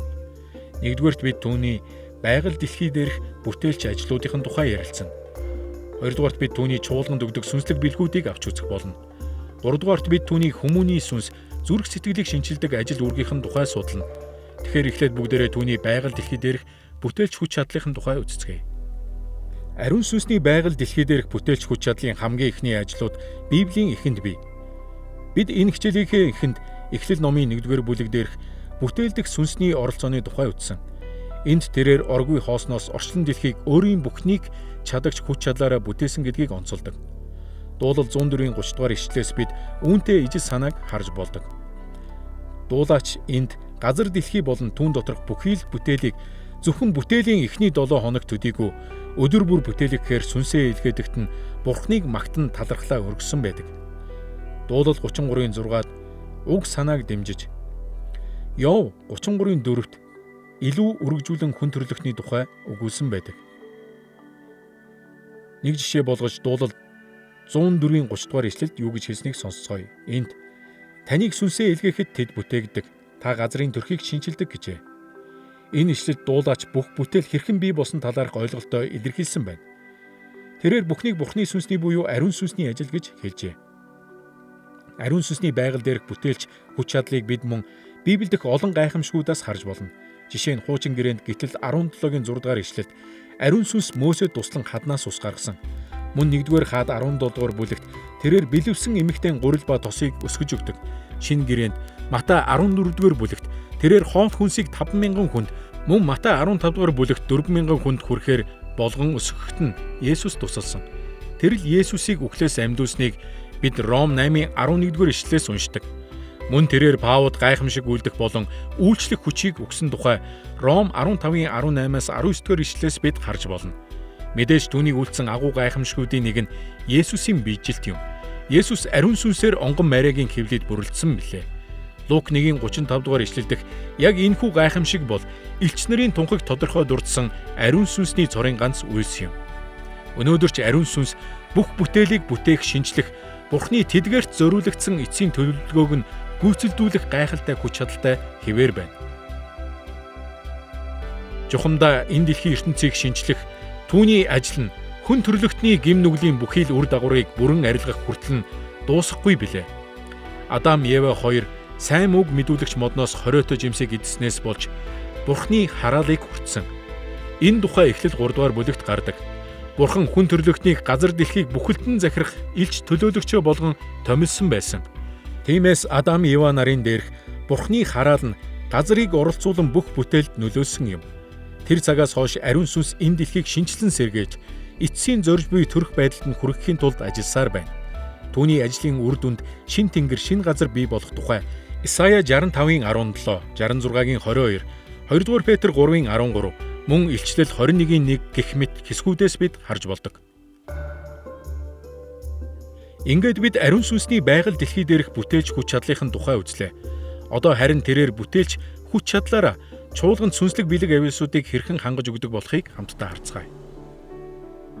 Сүнслэг бэлэг авьяасын тухай ярих үед бид чуулганыг барьж байгуулах зорилгоор ариун сүнсний хувь хүмүүрт өгдөг ер бусын чадварууд хэмээн боддог. Ариун сүнс хүмүүст урд дутагдж байсан шин чадваруудыг өгөх, эсвэл угаас байсан чадваруудыг нь ч хөгжүүлэх замаар хүний хүчнээс хэтийцсэн чадварыг ч өгдөг. Мөн тэрээр бэлэг авьяасын үр шимийг хүртэж байгаа хүнд ч ер бусын бэлэг авьяасыг өгдөг юм. Шинэ гэрээн дэх сүнслэг бэлэг авьяасууд бол ер бусын байдлаар олж авсан онцгой гайхалтай чадварууд юм. Тэдгээр нь энгийн ур чадвараас хав илүү гэдгийг онцлох нь зүйтэй. Итгэгч бүр энэ бэлэг авьяасыг ер бусын байдлаар хүлээн авдаг. Итгэгч бүр сүнслэг бэлэгтэй эсвэл сүнслэг бэлэгтэй болох боломжтой гэж хэлж болно. Анхны чуулганд ариун сүнсний өгч байсан бэлэг авьяасын төрлүүдийн талаар Ром 12 болон 1-р Коринт 12, мөн Эфес 4 гэх мэт бүлгүүдэд бичсэн байдаг. Тэдгээр бэлэг авьяасын зарим нь төрлөх авьяас, бэлэг буюу хүмүүнд угаас байдаг чадваруудад тулгуурласан байдаг. Эдгээр нь итгэгч биш хүмүүст ч байдаг чадварууд юм. Учир нь тэд Бурхны дүр төрхөөр бүтээгдсэн шүү дээ. Тэдэнд мэрэгэн ухаан, мэдлэг, үйлчлэх сэтгэл, зааж сургах, урамшуулах, өгөх, удирдах, инрэх гэх мэт чадварууд бий. Харин эдгээрээс бусад эдгэх, гайхамшиг үйлдэх зэрэг сүнслэг бэлэг авьяасууд нь ер бусын чадварууд гэдэг нь тодорхой байдаг.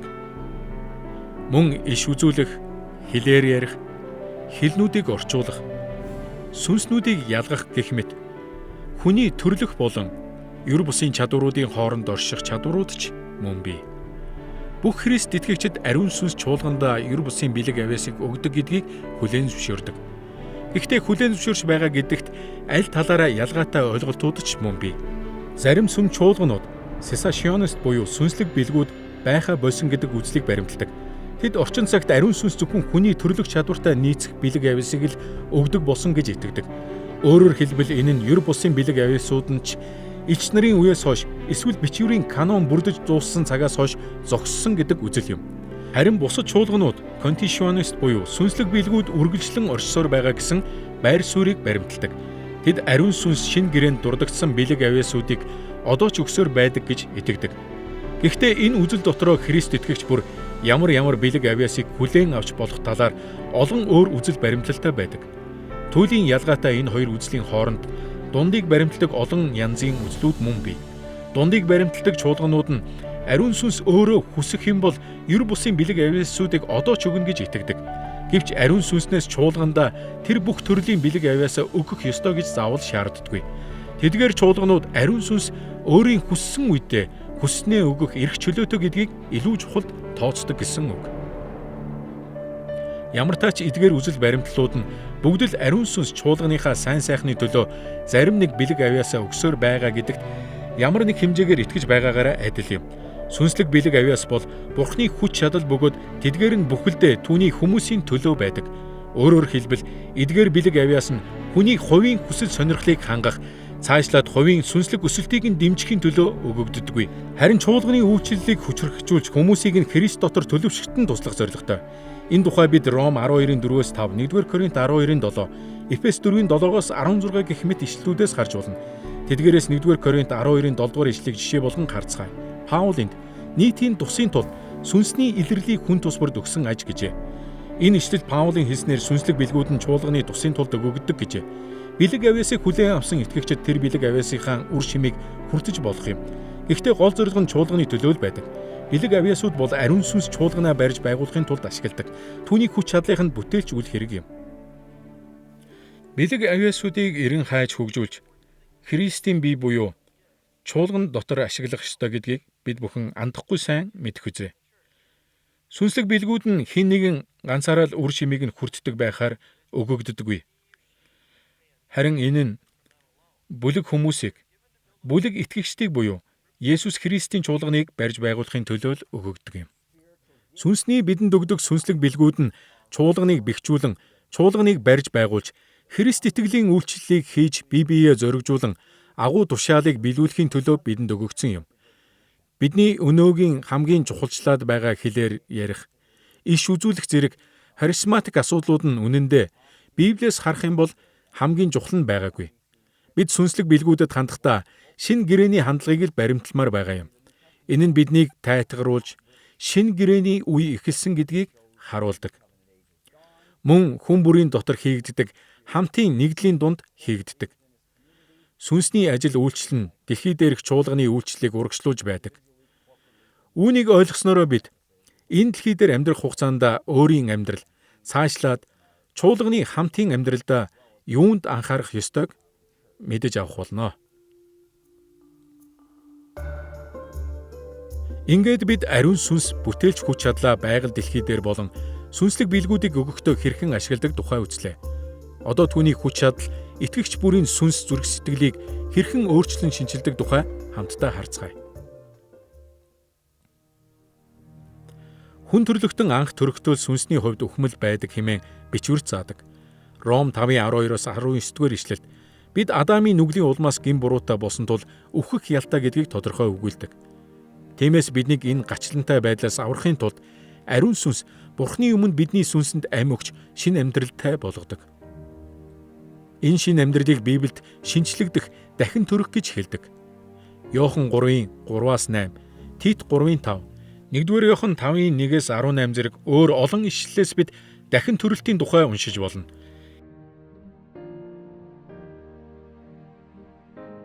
Нэг жишээ болгож Тит 3:5 ишлэлд Паулын хэлсэн үгийг сонсцгоё.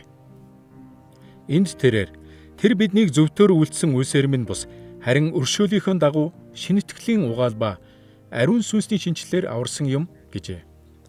Дахин төрж шинэ хүн болсны маань дараа ариун сүнс биднийг эзнийг хайрлаж дагдаг хүмүүс болгохын тулд бодол санаа, мэдрэмж, үйлдэлийг маань өөрчлөхөөр үргэлжлүүлэн ажилласаар л байдаг.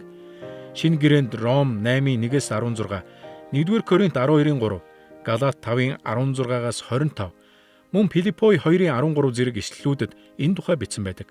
Ариун сүнсний хувьсган өөрчлөх хүч чадлын талаарх хамгийн алдартай хэсэг бол итгэгч бүрийн амьдралд ариун сүнсний бий болгодог үр жимсний тухай өгүүлсэн Паулийн тайлбар юм. Галаат 5:22-оос 23-р ишлэлд Паул юу гэж бичсэнийг харцгаая. Энд харин сүнсний үр жимс бол хайр, баяр баясгалан, амар тайван, тэвчээр, инрэл, сайхан сэтгэл, итгэмжит чанар, дүлгөөн зан, өөрийгөө захирах зэрэгэн юм гэжээ. Зан чанарт маань гарч байгаа өөрчлөлтүүд бол биднийг Есүс Христийн дүр төрхийн дагуу шинжилж буй ариун сүнсний идэвхтэйгээр ажилдаг бүтээлч хүч чадлынх нь үр дүн юм. Тэгээд мэдээж нэг л өдөр ариун сүнс бүтээлч хүч чадлаараа итгэмжит итгэгчдийнхээ бие махбодыг үхлээс амьлуулах болно. Ингэхдээ Есүсийн нэгэн адил төгс ялзарч муудахгүй биеийг бидэнд өгөх юм. Ром 8:23-р ишлэлд Паул үүний тухай юу гэж хэлснийг сонсцгоё. Тэрээр энд зөвхөн бүтээлч биш, сүнсний анхны үр жимсийг авсан бид ч өөрсдөө бас дотроо yoolж биднийг үржилж авахыг буюу биеийг маань золин аврахыг тэсэж ядан хүлээдэг гэжээ. Христийн дагалдагчид сүнсний анхны үр жимсийг авсан гэж Паул хэлэхдээ хуучин гэрээнд өнгөрсөн жилийнхээ бүхий л ургацын дээжийг авчирч өргөдөг байсантай холбоотой үг хэллэгийг ашигласан байдаг. Үүнчлэн итгэгчдийн дотор хийж буй ариун сүнсний ажил бол удахгүй ирэх илүү агуу зүйлийн дээж буюу анхны үр жимстэй адил ажээ. Биднийг дахин бүтээж бүх алдаа хараалыг арилган анх бүтээгдсэн байдлыг маань сэргээж гим нүглээс ангижрах хүртэл ариун сүнсний үйл хэрэг үргэлжилсээр байх болно. Сүнс аль хэдийн бидний сүнсэнд шинэ амь өгчгсөн байгаа ч гэсэн эцэст нь бидний бие махбодыг ч мөн дахин бүтээх билээ. Бид ариун сүнсний бүтээлч хүч чадлын ажил үйлсийн тухай үзлээ. Одоо түүний ариусгагч ажил үйлсийн тухай үзэх нь зүйтэй. Сүнсний ариусгах ажил гэдэг нь түүний аливаа хүмүүс ба юмсыг ариун болгох үйлсийн тухай байдаг. Энэ бол тэдгээр хүмүүс ба юмсыг Бурхны үйлчлэлд зориулан тусгаарлаж, ариусгаж, түүний илчлэгдсэн алдарт нийцүүлэхээр ажилдаг ариун сүнсний үйл хэрэг билээ. Энэ хичээлийн сүүлийн хэсэгт үзсэн шинчлэлт өөрчлөлтийн тухай ойлголттой энэхүү санаа нь олон талаараа тун ойр холбоотой байдаг. Чуулган бол ариун бөгөөд ариун сүнсний оршихуй ба үйлчлэлээр ариусгагддаг хэмээн Библиэд олонтаа өгүүлдэг. Ром 15:16, 1-р Коринт 6:11, 2-р Тесалоник 2:13, Мөн 1-р Петр 1:1-2 гэх мэт ишлүүдээс бид яг энэ тухай харж болно. 1-р Коринт 3:16-аас 17-р ишлэлд Паул ариун сүнсний тухай юу гэж хэлснийг харцгаая. Энд та нар өөрсдөө Бурхны сүм бөгөөд Бурхны сүнс та нарын дотор оршдог гэдгийг мэддгүй юм уу? Учир нь Бурхны сүм бол ариун бөгөөд энэ нь та нар мөн гэжээ.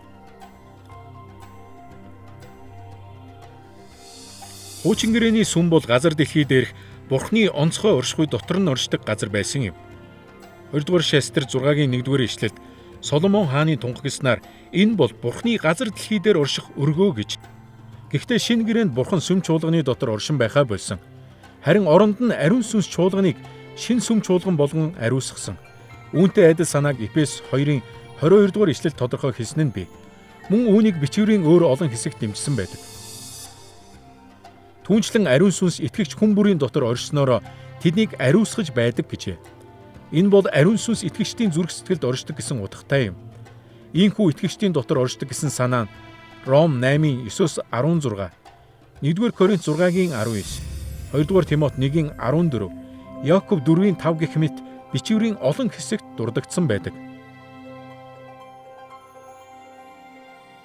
Итгэгч хүний хувьд ариун сүнс дотор нь оршдог гэдэг бол үнэхээр чухал бодит үнэн мөн.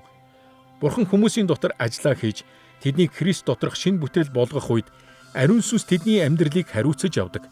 Тиймээс бид түүнээс бүрэн хамаарч бидний дотор орших хүч чадалт нь түшгэлэхгүй юм бол махан биеэрээ л амьдрах болно шүү дээ. Сүнс дотор амьдрах нь биднийг хүслийнхэн дагуу Христийг алдаршуулж амьдрах боломжтой болгодог. Тиймээс сүнс дотор амьдрах, махан биеэрээ амьдрах хоёр их ялгаатай гэдгийг бүгд хэлж чаддаг. Ариун сүнс бидний дотор орших нь хэд хэдэн үр дүнг авчирдаг. Цөөн хэдийг нь дурдвал тэрээр бидний гим нүглийг цэвэрлэж, Бурханд зориулан тусгаарладаг. Ийхүү бид оюун бодол ба зүрх сэтгэлдээ сүнсний үр нөлөөг эдэлж үр шимийг нь хүртдэг. 1-р Коринт 6-гийн 9-11-р ишлэлд Паул эдгээрийн тухай өгүүлсэн нь бий. Энд зөвхт бус хүмүүс Бурхны хаанчлалыг өвлөхгүй. Та нарын зарим нь тийм байсан. Гэвч эзэн Есүс Христийн нэрээр болон Бурхны маань сүнс дотор та нар угаагдсан, ариусгагдсан, зөвтгөгдсөн.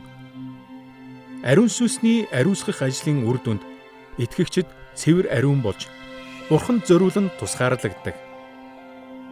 Тиймээс тэд цаашид хорон муу хүмүүс хэмээн тооцогдохгүй юм. Бурхан таны дотор оршин байдаг нь ямар онцгой гайхалтай хэрэг вэ хэмээн та бодож байсан уу? Хорвоо ертөнцийн бүтээгч танд маш их хайртай учраас үрд мөнх хамт байхаар бүр мөсөн тантай нэгдсэн юм. Түүний шийдвэр хизээч буцахгүй. Та түүний зүрх сэтгэлийн гүнд байдаг. Түүнтэй харилцаатай байвал та гим нүглийг ялж чадна. Сорилтыг дэсвэрлэж Бурханд таалагдах замаар амьдрах хүч чадалтай болно. Гэвч та нүгэл үлдэж энэ нь хичнээн аимшигтай нүгэл байсан ч Бурхан таныг хүлээн авахд бэлэн хэвээр байсаар байдаг. Та түүнтэй нөхөрлөж, хүндэлж, мөргөн, мөн мэдээж уучлал гуйж, өршөөлийг хүлээн авахын тулд түүний оршихуйд очих боломжтой хэвээр байна.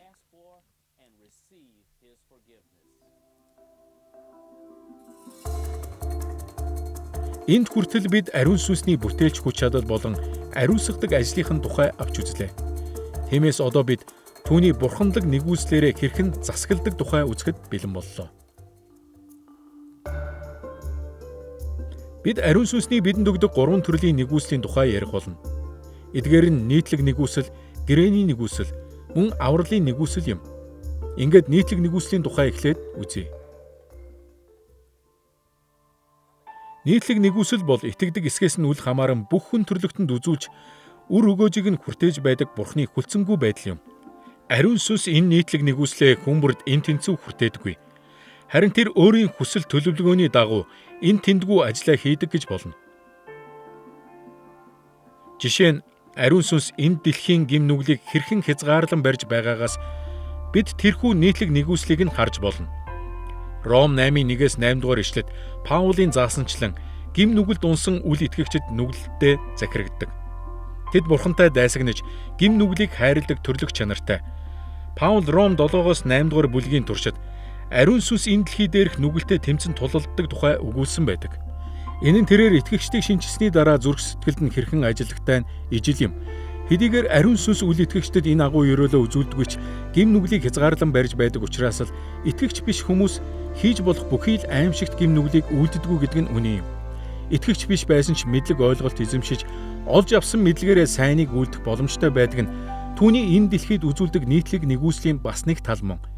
Итгэгч биш хүмүүс үн цэнтэй олон зүйлсийг сурч мэдэн үр шимийг нь чуулган болон түүн доторх итгэгчид цаашлаад хүн төрлөختөн хүртдэг.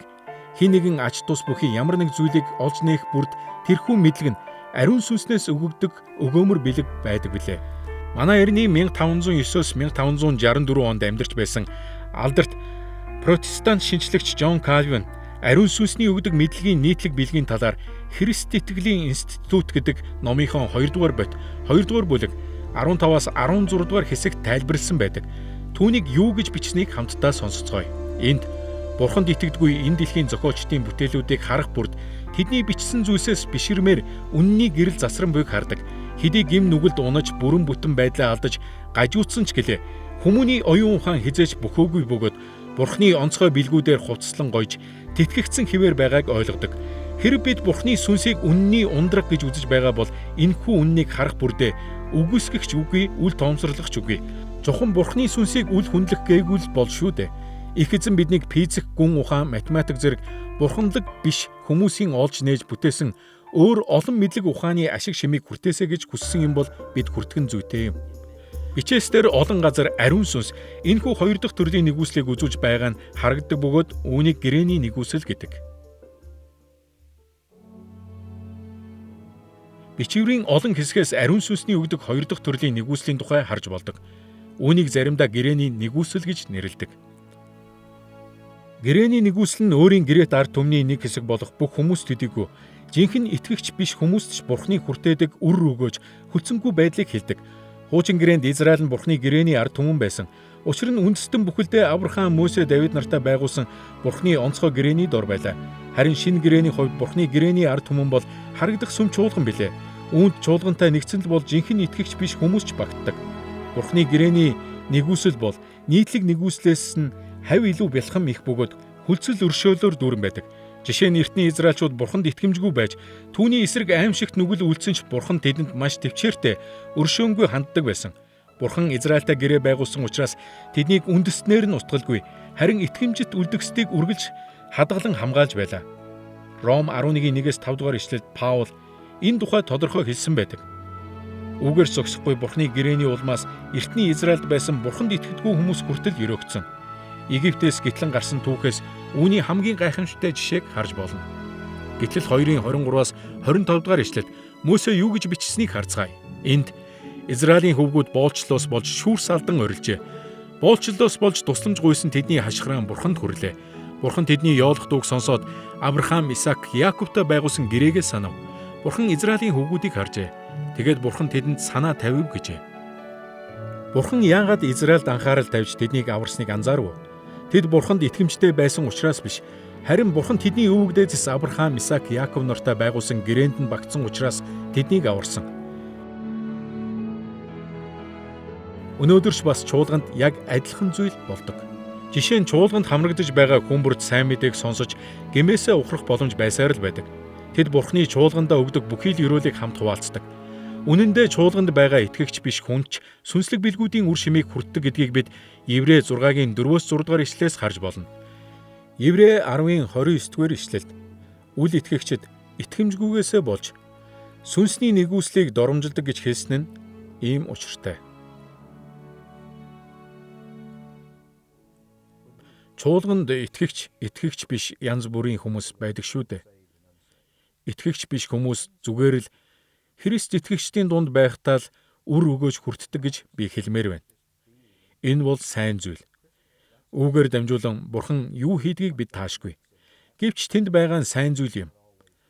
Жон Кальвин нийтлэг нэгүслийн тухай бичсэн. Жон Уэсли Бурханы уриалан дуудаг нэгүслийн тухай бичсэн. Энэ бол Есүс Христэд итгэлээ ухамсартайгаар өгөхөөс нь өмнөх хувь хүний амьдралд байдаг Бурханы нэгүсэл юм. Тэр нэгүсэл ерөнхийдөө хоёр янзаар хүний амьдралд ажилдаг гэж би боддог. Эхнийх нь энэ нь бидэнд гим нүглийг ухааруулдаг. Гим нүгэл хичнээн бодтойгоор биднийг хөнөөж байгааг, мөн Бурхны зүрх сэтгэл хичнээн өвддөг болохыг бид олж хардаг. Үүнийг олж харахад бидэнд чухамдаа нэгүслэл хэрэгтэй байдаг юм шүү дээ. Ийхүү бидний дотор гин нүглийн ухаарал ажиллаж эхлэх үед зарим теологчдын хэлдгээр өөрөөр амьдрах арга зам бий, илүү сайн зам бий гэдэгт бид итгэж эхэлдэг.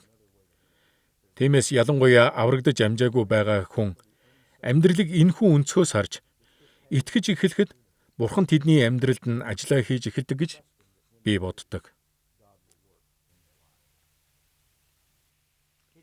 Энэ нэгүслэл тэднийг Бурханы хангамжаар сайн мэдээг сонсох боломжтой болгож, сайн мэдээний үнэн мөнийг таньж мэдэн хүмүүсийн нөхөрлөл донд амьд оршигч Есүс Христтэй нүүр нүрээр нь уулзуулдаг.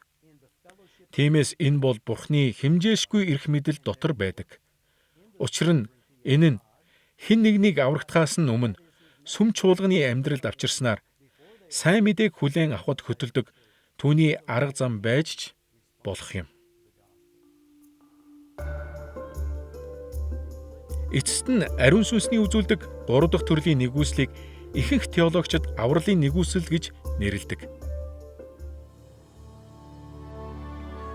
Авралын нэгүсэл гэдэг бол Есүсийг аврагч ба эзнээ болгон хүлээн авсан хүмүүст түүний төгс амьдрал ба үхэл, амьлал ба Тэнгэрөө додолтынх нь мөнхийн үр шим биелэлээ олж буй явдал юм.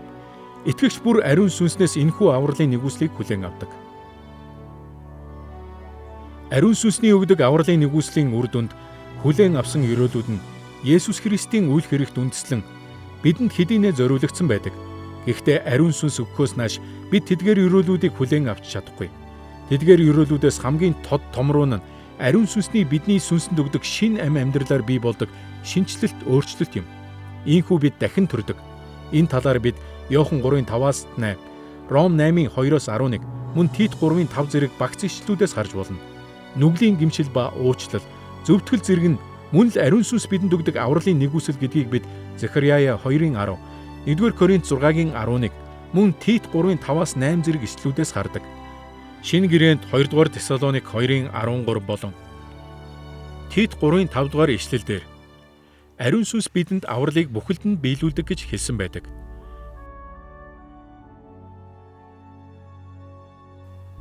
Христ итгэгчид хувь хүний авралын тухай ярихдаа Есүс Христ болон түүний хийсэн зүйлд голчлон анхаарах гээд байдаг. Мэдээж энэ нь чухал зүйл. Гэвч ариун сүнсний үүрэг оролцоог ойлгож таних нь ч мөн чухал юм. Ариун сүнс хүний амьдралд юу хийдгийг ойлгох нь Христ итгэлийн бүрэн дүүрэн амьдралаар амьдрах боломжийг олгодог. Ариун сүнс бидэнд урам зориг өгдөг. Христийн төлөө амьдрах хүсэл тэмүүлэл ба хүч чадлын аль алийг нь ариун сүнс л өгдөг. Үүнийг олж харах нь гол түлхүүр ойлголт юм. Энэ бол ариун сүнсний бидний төлөө хийдэг зүйлсийн талаарх маш өргөн ойлголтын нэг л хэсэг нь. Ариун сүнс л бидэнд Бурхны үгийг ойлгуулдаг. Бурхны зүйлсийг хийх сүнслэг урам зоригийг өгдөг. Тэгж бид Бурхнаар өсөж санган Бурхны юмсыг эрен хайдаг. Мөн тэр л бидэнд Бурхны хүмүүсийг хайрлаж түүнд үйлчлэх хүсэл тэмүүллийг өгдөг. Тэрээр хүмүүний нуруунаас ямар их ачааг авч хайдаг гэж тэрээр хүмүүсийг бүх зүйл миний нуруун дээр байна. Бурхан надад юу хийхийг минь хэлсэн. Тиймээс үүнийг хийх хэсэг нь надаас шалтгаалж байна. Дуулууртай байхаас минь шалтгаална хэмээн бодох бодлоос нь чөлөөлдөг. Мэдээж бидэнд үүрэг хариуцлага бий. Бурхан бидний хүснээр бүгдийг болгодогч тэр бидэнд хүсэл тэмүүлэл, хүч чадал, саруул ухааныг өгдөг гэдгийг бид хүлээн зөвшөөрдөг. Энэ бүгд үнэндээ түүний алдрын төлөө билээ. Гурвын бусад гишүүдээс ариун сүнс бидний амьдралд хамгийн идэвхтэйгээр ажиллаж байдаг. Ингэхдээ уучлал, өршөөл, баяр хөөр, сайн сайхан, хүч чадал, амар тайван гэд авралын бүхий л өрөөлүүдийг авахд маань тусалдаг. Тиймээс бид эдгээр өрөөлийг бэлхэм дүрнээр авахыг хүсвэл түүний авралын нэгүслийг гуйх хэрэгтэй. Түүнчлэн бид сүнсний итгэмжит өршөөнгүй байдлыг нь магтан хүндлэх нь зүйтэй. Бидэнд өгсөн авралын нэгүсэлд бид талархаад, хүндлээд, бишрээд, хайрлаад баршгүй билээ.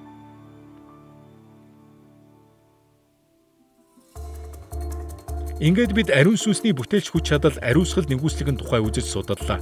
Одоо түүний илчиллийн үйл хэргийнхэн тухай үзэхэд бэлэн боллоо.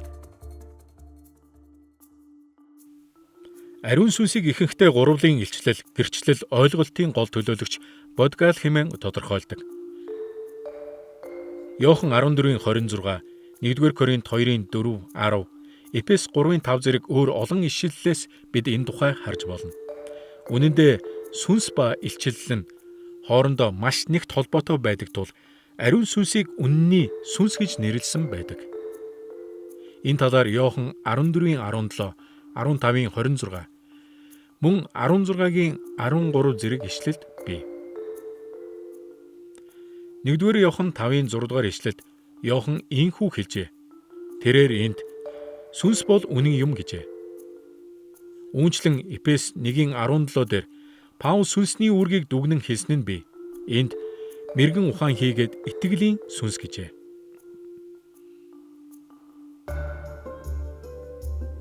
Бид сүнсний илчлийн ажлыг 3 талаас нь авч үзэх болно. 1-дүгээрт ерөнхий илчлэл, 2-дугаарт онцгой илчлэл, 3-дугаарт ухаарал ба дотоод өдөрдмжийн тухай ярих болно. Тэгэхээр эхлээд ерөнхий илчлэлийн тухай үзье. Ерөнхий илчлэл бол Бурхан байгаль болон түүн доторх зүйлсийг ашиглан өөрийн буй гэдгийг өөрийн мөн чанар ба уршихуй, үүс ба хүслээ бүх хүн төрлөختөнд таниулж буйг хэлдэг. Бичвэрт ерөнхий илчлэлийн тухай Дуулал 8, 19, Ром 1-2 гэх мэт ишлэлүүдэд маш олон удаа дурддаг. Жишээ нь Ром 1:20 энэхүү ерөнхий илчлэлийн тухай өгүүлсэн байдаг. Энд ертөнц бүтээгдснээс хойш түүний үл үзэгдэх мөнх хүч ба бурхан чанар нь бүтээгдсэн зүйлсээр дамжин ойлгогдож, илэрхий харагдаж байгаа тул тэдэнд шалтгаан байхгүй гэжээ.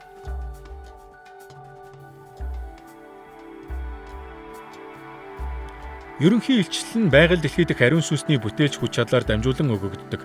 Ингэхдээ бүтээлийн үүс ба доктортой байдлыг нь хангах ажил үүсээр дамжин илчлэгдэх гэж бичвэрт олон удаа дурдсан байдаг.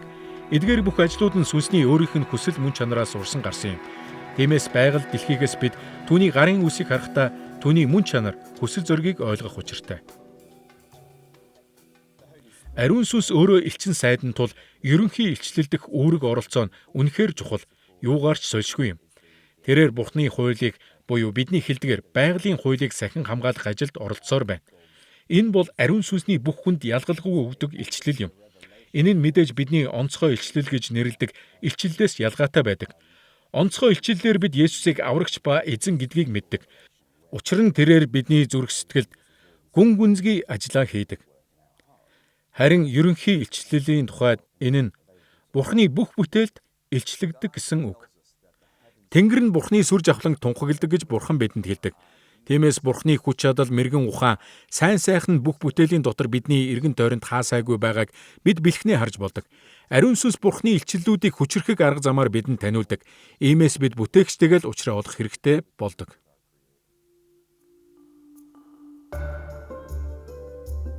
Ариун сүнс дэлхийн ертөнцид ерөнхий илчлэлээ өгөхөөс гадна чуулганд онцгой илчлэлийг бас өгдөг.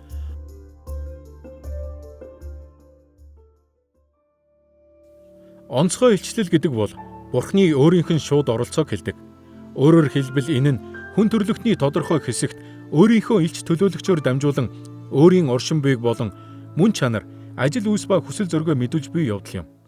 Ариун сүнс онцгой илчлэлээ бичвэрийн хэлбэрээр мөн иш үзүүлэг, зүүд ба үзэгдэл, тэнгэр иш нар болон бусад ер бусын арга замаар илчилдэг.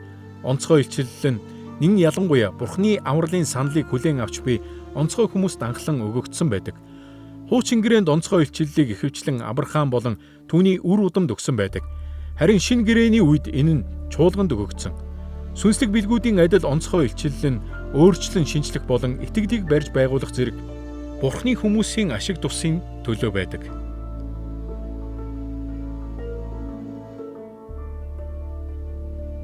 Ариун сүнсний бидэнд илчилсэн хамгийн агуу онцгой илчлэл бол Есүс Христийн биежилт юм. Бидний эзэн бол Бурхны бүх илчлэлийн оргил цэгэн юм хэмээн Еврей 1-р бүлэгт түүнийг магтан хүндэлсэн байдаг. Одоо ч гэсэн ариун сүнс биднийг онгод бүхий бичвэрээр дамжуулан Христ рүү чиглүүлсээр байна. Энэхүү бичвэр нь бүхий л цаг үед томилогдсон илч иш үзүүлэгчдийн Христийн талаар бичиж үлдээсэн үгсийг агуулсан байдаг. Угтаа ариун сүнс бичвэрийн зохиогч болохыг Матай 22:43, Марк 12:36, Үлс 1:16, 4:25, мөн 2-р Тимот 3:16-аас 17 зэрэг ишлэлд дурдсан байдаг. Жишээ нь 2-р Петр 1:20-21-р ишлэлд Петр юу гэж хэлснийг харцгаая. Энд Бичвэрийн нэгч иш үзүүлэгчийн өөрийнх нь тайлбараар ирээгүйг юуны төрөнд мэдгтэн. Учир нь нэгч иш үзүүлэг хизээч хүний хүслээр гарсангүй. Харин Бурханаас ирсэн бөгөөд ариун сүнсээр хөдөлгөгдсөн хүмүүсээр дамжин хэлэгжээ гэдэг. Элч нарын цаг үеэс хойш ариун сүнс бидэнд бичээсийн төвшний илчлэл өгөхөө болсон. Гэвч хуучин болон шинэ гэрээний үед өгсөн онцгой илчлэлүүд үе үеийн итгэгч бидэнд эзний хүслийг илчилсээр байгаа билээ.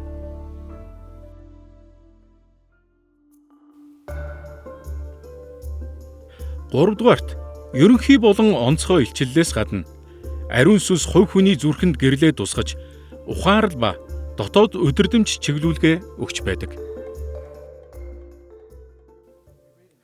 2-р Петр 1:21-ээс бид хуучин гэрээний иш үзүүлэгчид сүнсээр хөдөлгөгдөн Бурханаас ярьж байсныг бид харсан.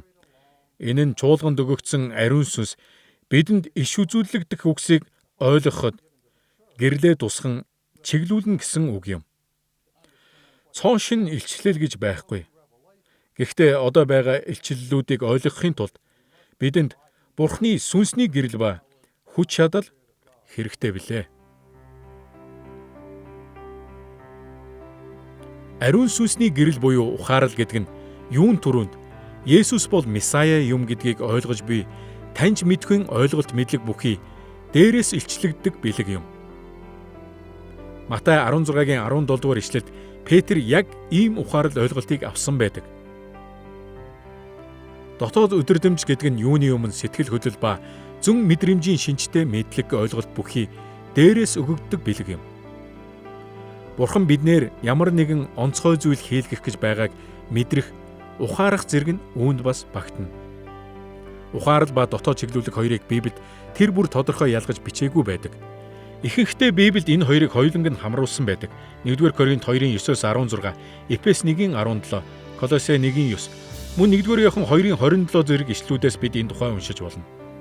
Жишээ нь Эфес 1:17 дугаар ишлэлд Паул хэлэхдээ: Бидний эзэн Есүс Христийн Бурхан алдрын эцэг нь та нарт мэрэгэн ухаан хийгээд илчлэлийн сүнсийг өгч өөрийгөө бүрэн мэдүүлэн гэжээ. Энд Паул ариун сүнсийг мэрэгэн ухаан хийгээд илчлэлийн сүнс гэсэн байна. Ухаарал болон дотоод өдөрдөмжийн хувьд бид мэрэгэн ухааныг дотоод өдөрдөмж, харин ухаарлыг илчлэлийн сүнс байх хэмээн бодох гээд байдаг. Энэ нь Паулын хэлэх гэсэн санаа байсан байж магадгүй. Нөгөөтэйгүр тэрээр сүнсний хийдэг хоёр ажлыг хооронд нь төдийлөн ялгахгүйгээр зүгээр л хамтд нь дурдсан байж болох юм. Бид бүгдээрээ сүнсний хувьд сохор учраас сүнсний гэрэл буюу ухаарал бидэнд зайлшгүй хэрэгтэй. Сарсан багвахын нүд харддаггүй адил бид сүнслэг байдлаар юу ч харддаггүй гэж би боддог. Тэд наранд харж чаддгүй болохоор агуун ханнаас хөлөөрөө зүгдэн өдрийн турш нуугддаг. Тэд шүн гарч ирэх үедээ л юм харж чаддаг. Тийм ээ.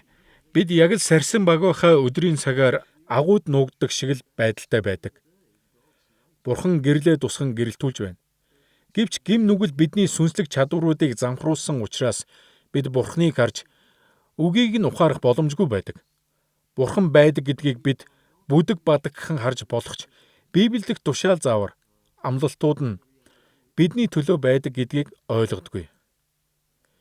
Бичвэр нь эзэн Есүсийн талаар бэлхнээ танилцуулж биднийг итгэж шинэ амьдралтай болохыг уриалж байдаг. Шинэ гэрээнд үүнийг дүрслэн тайлбарлахдаа бид яг энэ үед л сохор дүлий бөгөөд хатуу зүрхтэй байдаг гэдэг. Тиймээс Бурхны үг сэтгэлийг маань огт хөдлөгдөггүй. Тэгээд шинэ гэрээ Бурхны талаар ийхүү үгэлдэг л дээ. 2-р Коринт 4-өөс иш татаад харвал энд харанхуйгаас гэрэлдэг хэмээн айлцсан Бурхан гэжээ. Энд мэдээж бүтээлийн эхлэлийн тухай өгүүлжээ.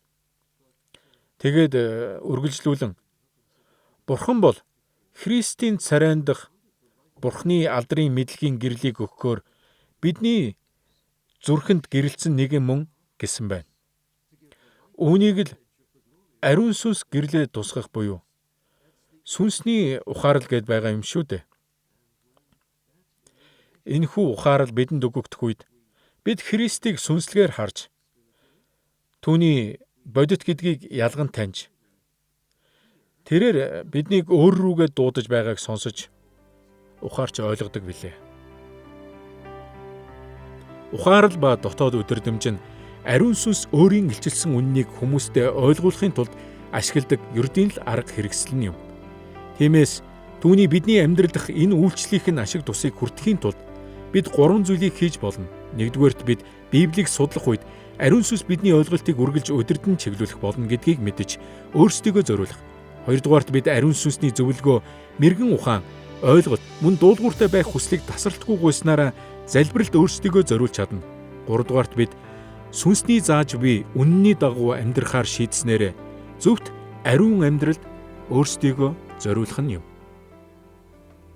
Элч нарын тунхагийн тухай энэ удаагийн хичээлээрээ бүгдээрээ ариун сүнсний онолыг онцолж ярилцлаа. Бид ариун сүнсний бурхан мөн чанарыг уг тунхагийн болон Библийн талаас нь тайлбарлсан. Мөн түүний бодгойл чанарыг онцлог шинж чанарууд, эцэг болон хүүтэй харилцах харьцаа дээр түшиглэн ярилцсан. Мөн түүний бүтээлч үйл хэргийг ариусгал, нэгүсэл, илчлэл зэрэг төвлөрөн ярилцлаа. Ариун сүнсний теолог бол Христэд итгэгчдийн хувьд асар баялаг ойлголт юм. Энэ нь Бурхны гурвлын нэг бодгойл бөгөөд бүх цаг үеийн турш бидэнд хамгийн ойрын тусламж дэмжлэгийн их сурвалж болдог. Ариун сүнсний тухай бидэнд заадаг. Бурхан таалагдж амьдрахад минь биднийг урамшуулж, хүчрхэгжүүлэх үүрэгтэй тэр нэгэн рүү биднийг чиглүүлдэг гэсэн үг. Тийм ч учраас Бурхан энэ дэлхийн бүхий л үйл хэрэгт гүн гүнзгий бөгөөд бичлэн оролцож байдаг бөгөөд өөрт нь итгэлээ өгсөн хүн бүрийн сайн сайхны төлөө ажиллаж байдаг гэдгийг мэдэх нь бидэнд үгээр хэлшгүй итгэл найдвар өгдөг билээ.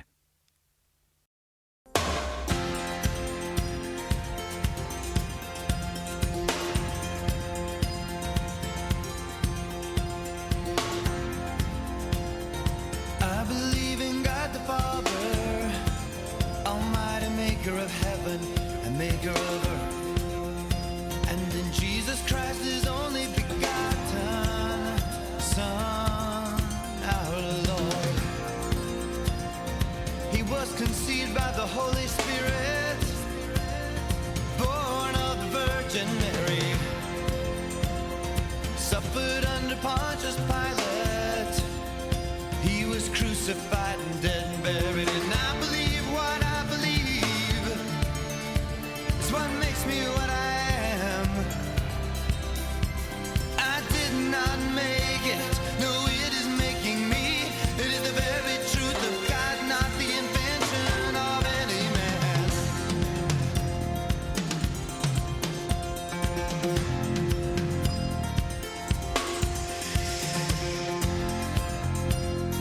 I believe that he who suffered was crucified, buried, and dead.